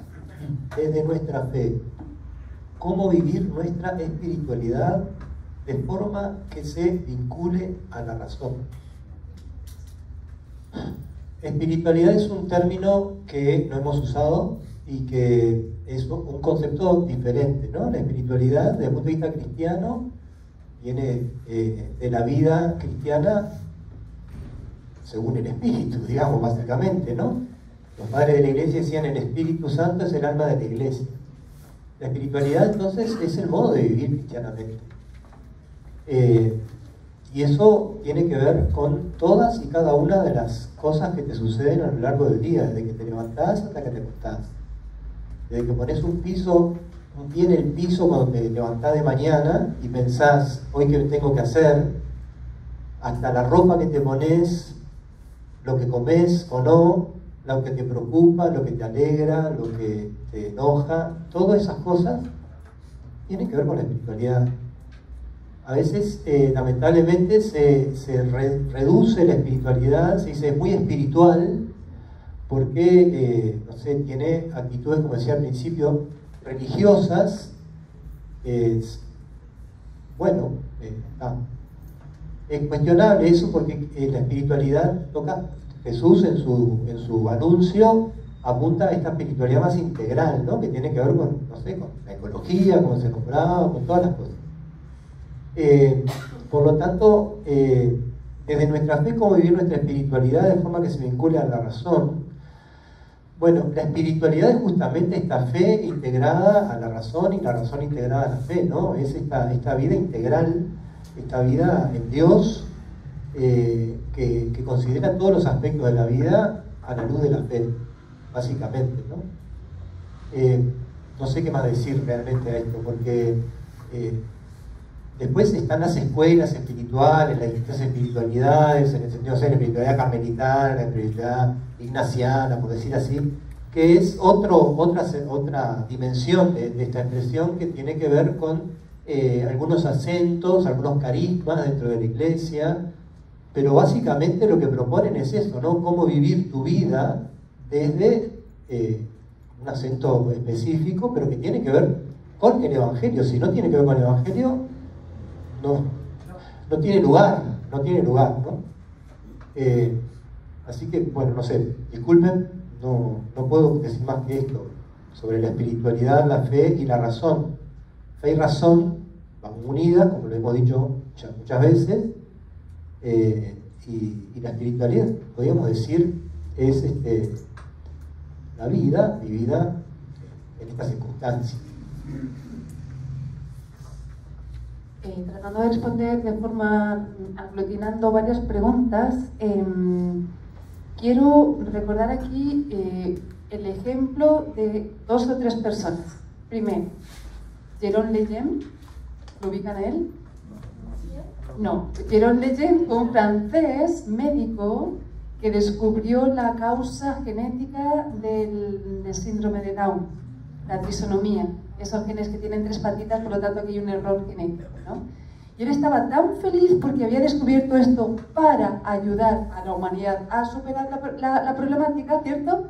Y cuando se enteró de que ese descubrimiento médico que él quería poner al servicio del bien de la persona humana, él era muy creyente, muy católico, cuando descubrió que esto lo querían poner al servicio del conocer para abortar, dijo, pero Dios mío.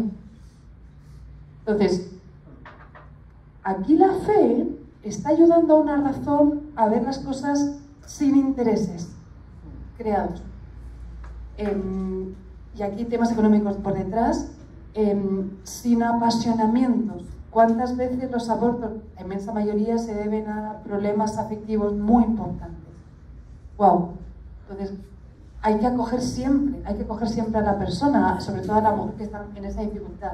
Entonces, ahí la fe le ayudaba a ver esa problemática o el valor de la vida humana sin esos apasionamientos. ¿Por qué digo esto? Porque para aceptar la verdad hay que estar abiertos y no siempre se tienen las condiciones necesarias para esa apertura, ¿no? Entonces, ¿cómo la fe ayuda a la razón? Jerome Lejeune, estudia en su vida, es muy interesante. Nunca le dieron el premio Nobel. Atención, ¿por qué? Por su defensa de la vida. ¿Eso es amor a la verdad? No. Bueno, primer ejemplo. Segundo ejemplo, Thomas More, hemos hablado de él, ¿verdad? Wow, no les digo más, tarea. Tercer ejemplo, el discurso del Papa Benedicto XVI, no de Joseph Ratzinger, sino del Papa Benedicto XVI, en el Bundestag de Alemania, en su visita a Alemania en 2011. Un papa católico alemán que habla a un parlamento laico. Reacción previa. Varios de los socialistas y de los verdes dijeron, no, nosotros no vamos a escuchar a un papa. ¿De qué nos va a hablar un papa a nosotros? Si el papa solo habla de cosas nada que ver con la vida. ¿Y de qué habló el papa? De la lógica de la naturaleza, es decir, de la moralidad que tiene el ser y la vida de cara a las leyes. Es decir, que hizo un discurso absolutamente racional de cómo la fe ilumina el ordenamiento jurídico. Y terminó la cuestión y todos, ¡oh! No me esperaba esto. Un papa que habla para todos porque habla desde la razón, es decir, desde lo que todos tenemos en común, una fe que ilumina. El Papa Ratzinger habló mucho de una razón ampliada. Y eso es una de las ventajas de las correcciones que puede hacer hacia la razón, que era otra de la pregunta, ¿no? ¿Cómo entender esa corrección sin que sería como imposición? Aquí, ahora, me acuerdo de lo que decía el padre, que hay un acto de la libre voluntad, efectivamente, pero también tiene que haber mucha prudencia. No sé si hemos hablado de la prudencia como un acto racional, ¿no? Porque había otra pregunta que vinculaba la razón con los valores. Tremenda pregunta. ¿Para qué tenemos cabeza? Para que la usemos. ¿A qué voy con esto? Que claro, que aquí la casuística no puede ser infinita, sino que tenemos una orientación. Mira, estas son verdades como indiscutibles, muy básicas, pero tú ahora discierne. Es decir, prudencialmente, conciencia. ¿Para qué tenemos la conciencia? Para juzgar. La conciencia es esa actividad del entendimiento por la cual discernimos la moralidad de los actos, ¿no? Esa es la conciencia, es un juicio moral, al final. Es un juicio sobre la moralidad de una cosa concreta a la que yo aplico la generalidad. Lo que yo sé que está bien y está mal en general, pero aquí como en concreto. Entonces, en la aplicación de esa prudencia, si yo estoy iluminada por la fe, mi prudencia, a ver, no es que me dé todas las soluciones, como decía el padre, yo estoy de acuerdo con él, ¿no? Pero me orienta mucho, pero no me quita a mí el esfuerzo que tengo que hacer para discernir, porque a lo mejor las circunstancias mías son distintas de las tuyas, y el Evangelio es el mismo para todos, ¿cierto? Entonces, ¿eso tiene papel corrector? Sí, pero tengo que ser también muy humilde a la hora yo de hacer mi ejercicio personal y también a la hora de proponer a otros que hagan ese ejercicio. Ir imponiendo las cosas hoy en día no se puede. O sea, a ver, ni hoy ni nunca, ¿no? Porque la verdad no es algo que uno pueda asumir contra su voluntad, tiene que ser una libre aceptación. Pero sí uno puede invitar a ver la realidad en sí misma. Y como todos tenemos cabecita, pero también hay que identificar qué dificultades hay para conocer esa verdad. Por eso el preámbulo, el encuentro es muy importante. O sea, el acercamiento pastoral y al final el testimonio. Dije muchas cosas, pero se entendió lo importante, ¿no? El gran daño, para seguir un poco con eso, que también se engancha con una pregunta, es el daño que le puede hacer una norma injusta, una ley injusta, en este sentido, ¿no? De decir, la norma en sí alude a algo normal. Entonces, si uno va y propone una norma en determinadas situaciones, la gente que interpreta esa norma, que no tiene un conocimiento jurídico o no tiene un gran discernimiento, porque no se preocupa, ve como conductas normales. Entonces, en el fondo, uno, por decir una norma, el matrimonio igualitario, bueno, es una norma que es una realidad hoy. Pero las generaciones que vengan ya con esa norma preestablecida, y bueno, estén ahí discutiéndola, bueno, lo van a ver como algo que ya está de antemano. No es algo que fue cambiado por un régimen anterior, o por un régimen anterior. Ya lo ven como algo normal porque ya es parte. Entonces, es importante darle estas, si quiere, batallas en ese sentido, antes de que surjan, porque después de que surgen es muy difícil porque genera conciencia, mala conciencia si quiere, o un mal discernimiento de la persona, porque ya se lo viene preestableciendo como que fuera una condición normal, algo que éticamente, o si se quiere, desde el punto de vista de la fe, no lo es tanto. Entonces, por eso es tan importante tener bien enraizados los valores que defendemos y traducirlos y tratar de propugnarlos de alguna manera en los lugares que nos dejen para que estas cuestiones no sigan permeando todo el ordenamiento jurídico nuestro. Entonces hay que tratar de ser en ese sentido atentos y bueno, bien dispuestos para dar esta batalla.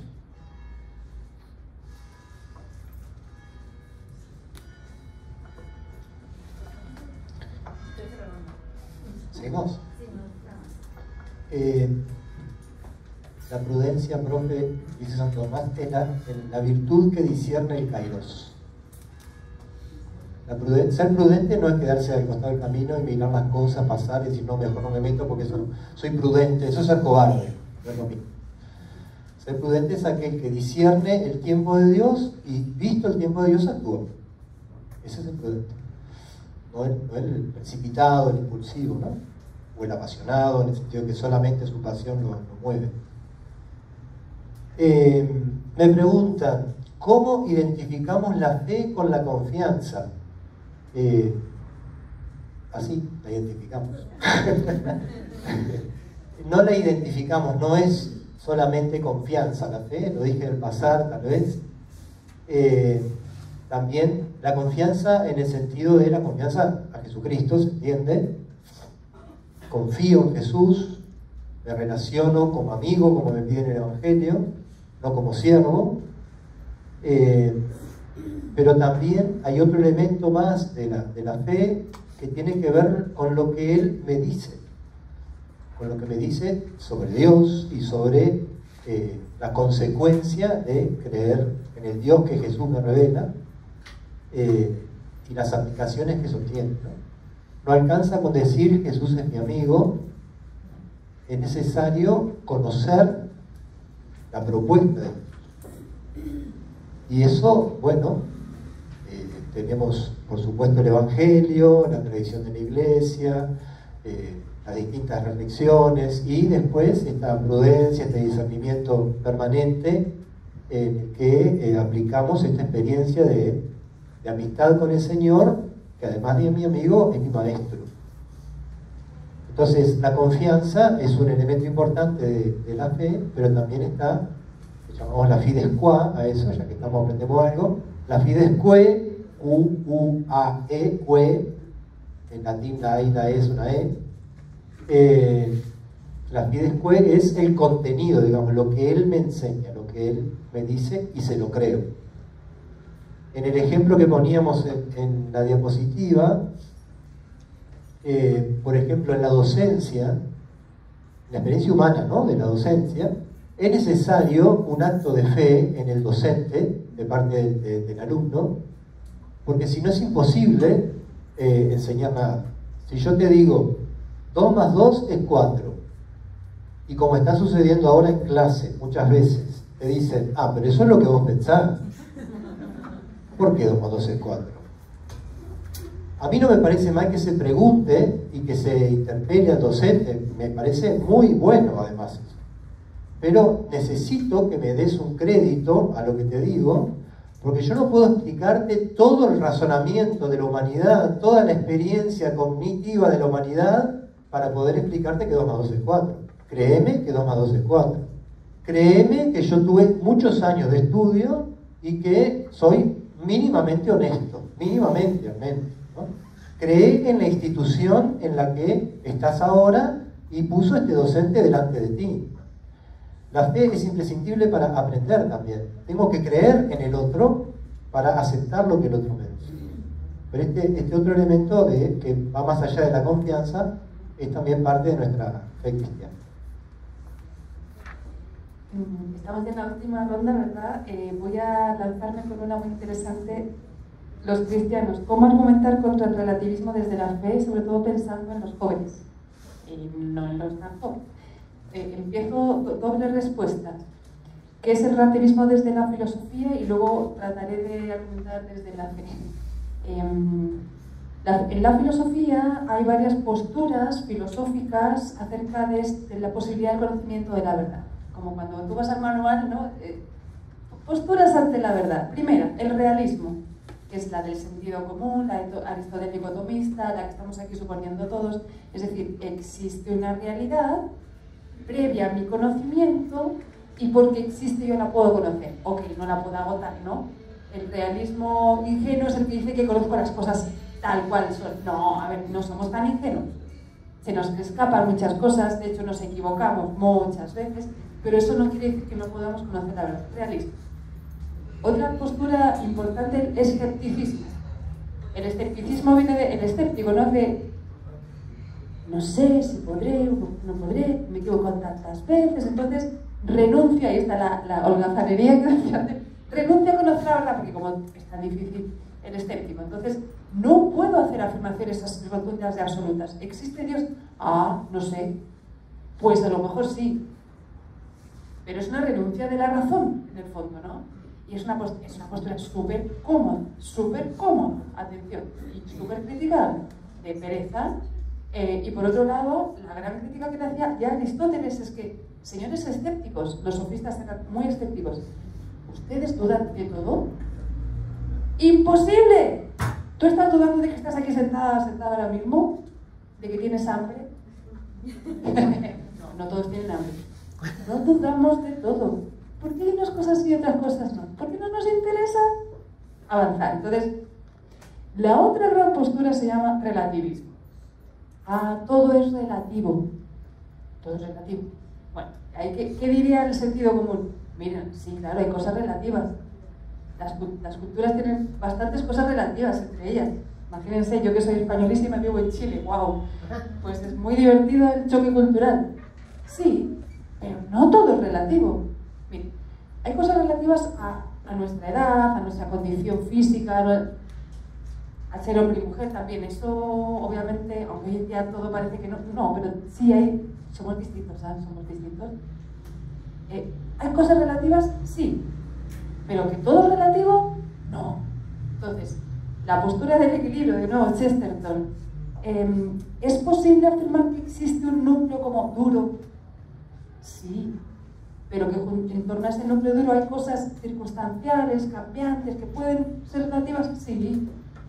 Entonces, fíjense qué distinto es que uno, cuando dice que existe la verdad, haga matices, introduzca matices. Mira, sí, pero hay que hacerse cargo también del acceso a la verdad, de los condicionamientos subjetivos, condicionamientos o influjos, ¿no?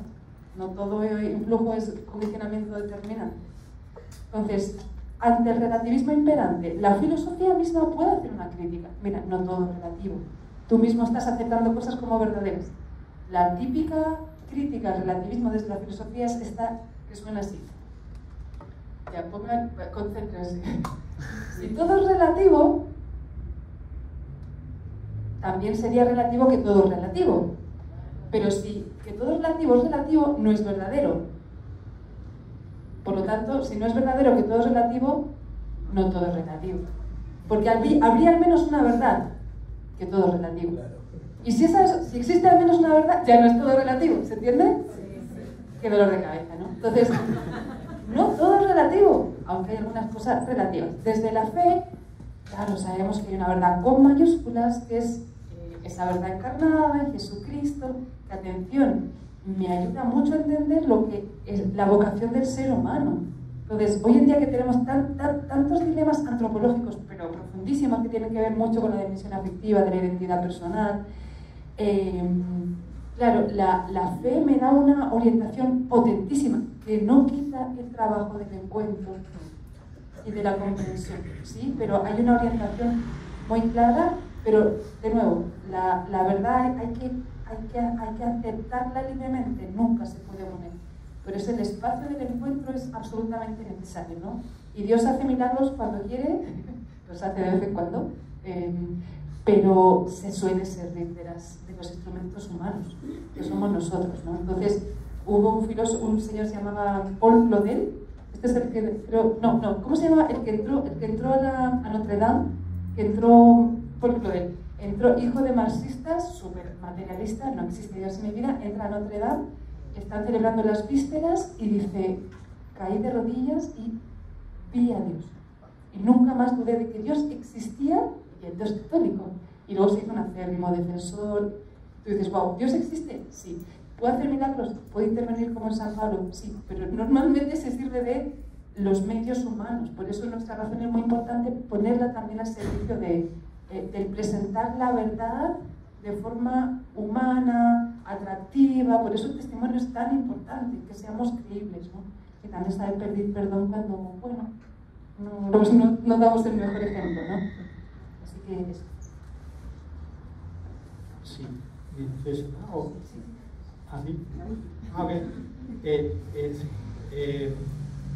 Bueno, van a aclarar el concepto de ley natural con respecto a la vida. Esto es un poco lo que decíamos antes. La ley natural es una ley que preexiste a cualquier ser humano y lo ideal sería que los tratamientos jurídicos las adoptaran y las transformaran en leyes particulares de cada uno de los estados. Entonces, la idea es tratar de que cuando haya una discusión parlamentaria sobre estos temas, estos conceptos de ley natural sean asimilables. ¿Por qué? Porque en el fondo, por ejemplo, los derechos humanos nacen de eso. O sea, son tomados los derechos humanos de las Naciones Unidas, ahora contradictoriamente no lo defienden mucho, pero que en sus orígenes nacieron desde ahí, de una perspectiva de reconocer derechos que estaban en la naturaleza, que tienen que pasar a estar regulados en cada uno de los estados. Y eso es lo que deberíamos tener todos. Ahora, últimamente, la situación es distinta, entonces deberíamos retomar ese cauce que hasta está bien argumentado por las Naciones Unidas, de cuáles son las violaciones de los derechos, porque tenemos derechos de primera generación, de segunda generación, de tercera generación. Ese orden ya está preestablecido, está llevado adelante hace muchos años en muchos estados, pero hay ahora intereses generados que quieren cambiar esas cuestiones y quieren ponderar otros derechos por encima de otros que son anteriores, como es el caso del aborto, que fue lo que estamos hablando, donde primaría la libertad de la mujer frente a la vida como bien jurídico tutelado. Escucha ahí, perdón. Entonces, un poco la síntesis de la pregunta iba por ese lado, o sea, tratar de retomar ese cauce, que entiendo que años atrás se estaba llevando por un buen camino, pero que al día de hoy está un poco distorsionado. Y bueno, desde la fe es un poco más complicado llevarlo por lo que decíamos anteriormente, pero hay que ser y parecer. Entonces, cuando uno trata de llevar adelante determinadas cosas, acciones, indirectamente está hablando de Dios. Entonces, es como que a veces ya el hecho de tener una buena acción, eso habla de Dios. Entonces, la idea es, en ese sentido, ser inteligente, ser prudente, discernir bien cuándo hablar, cómo y qué decir, y sobre todo estar bien informado para tener las bases sólidas. El día de mañana toca a alguno hablar en alguna exposición frente a alguien o en el Parlamento, donde sea, y bueno, es importante tener buenos conceptos para poder defenderlo mejor. Así que bueno, es un poco la idea.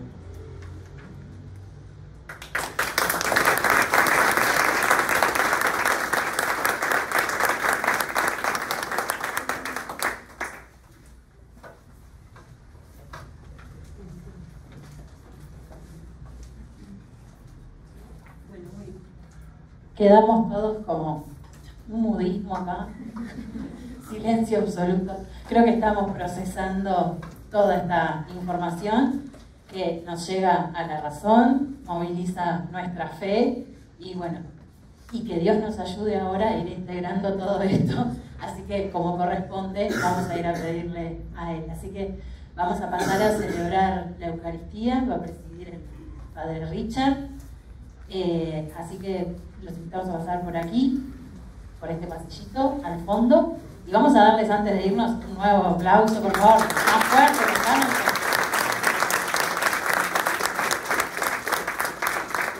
Muchísimas gracias. Luego capaz que nos encontramos en el almuerzo para los que quieran seguir preguntando cosas.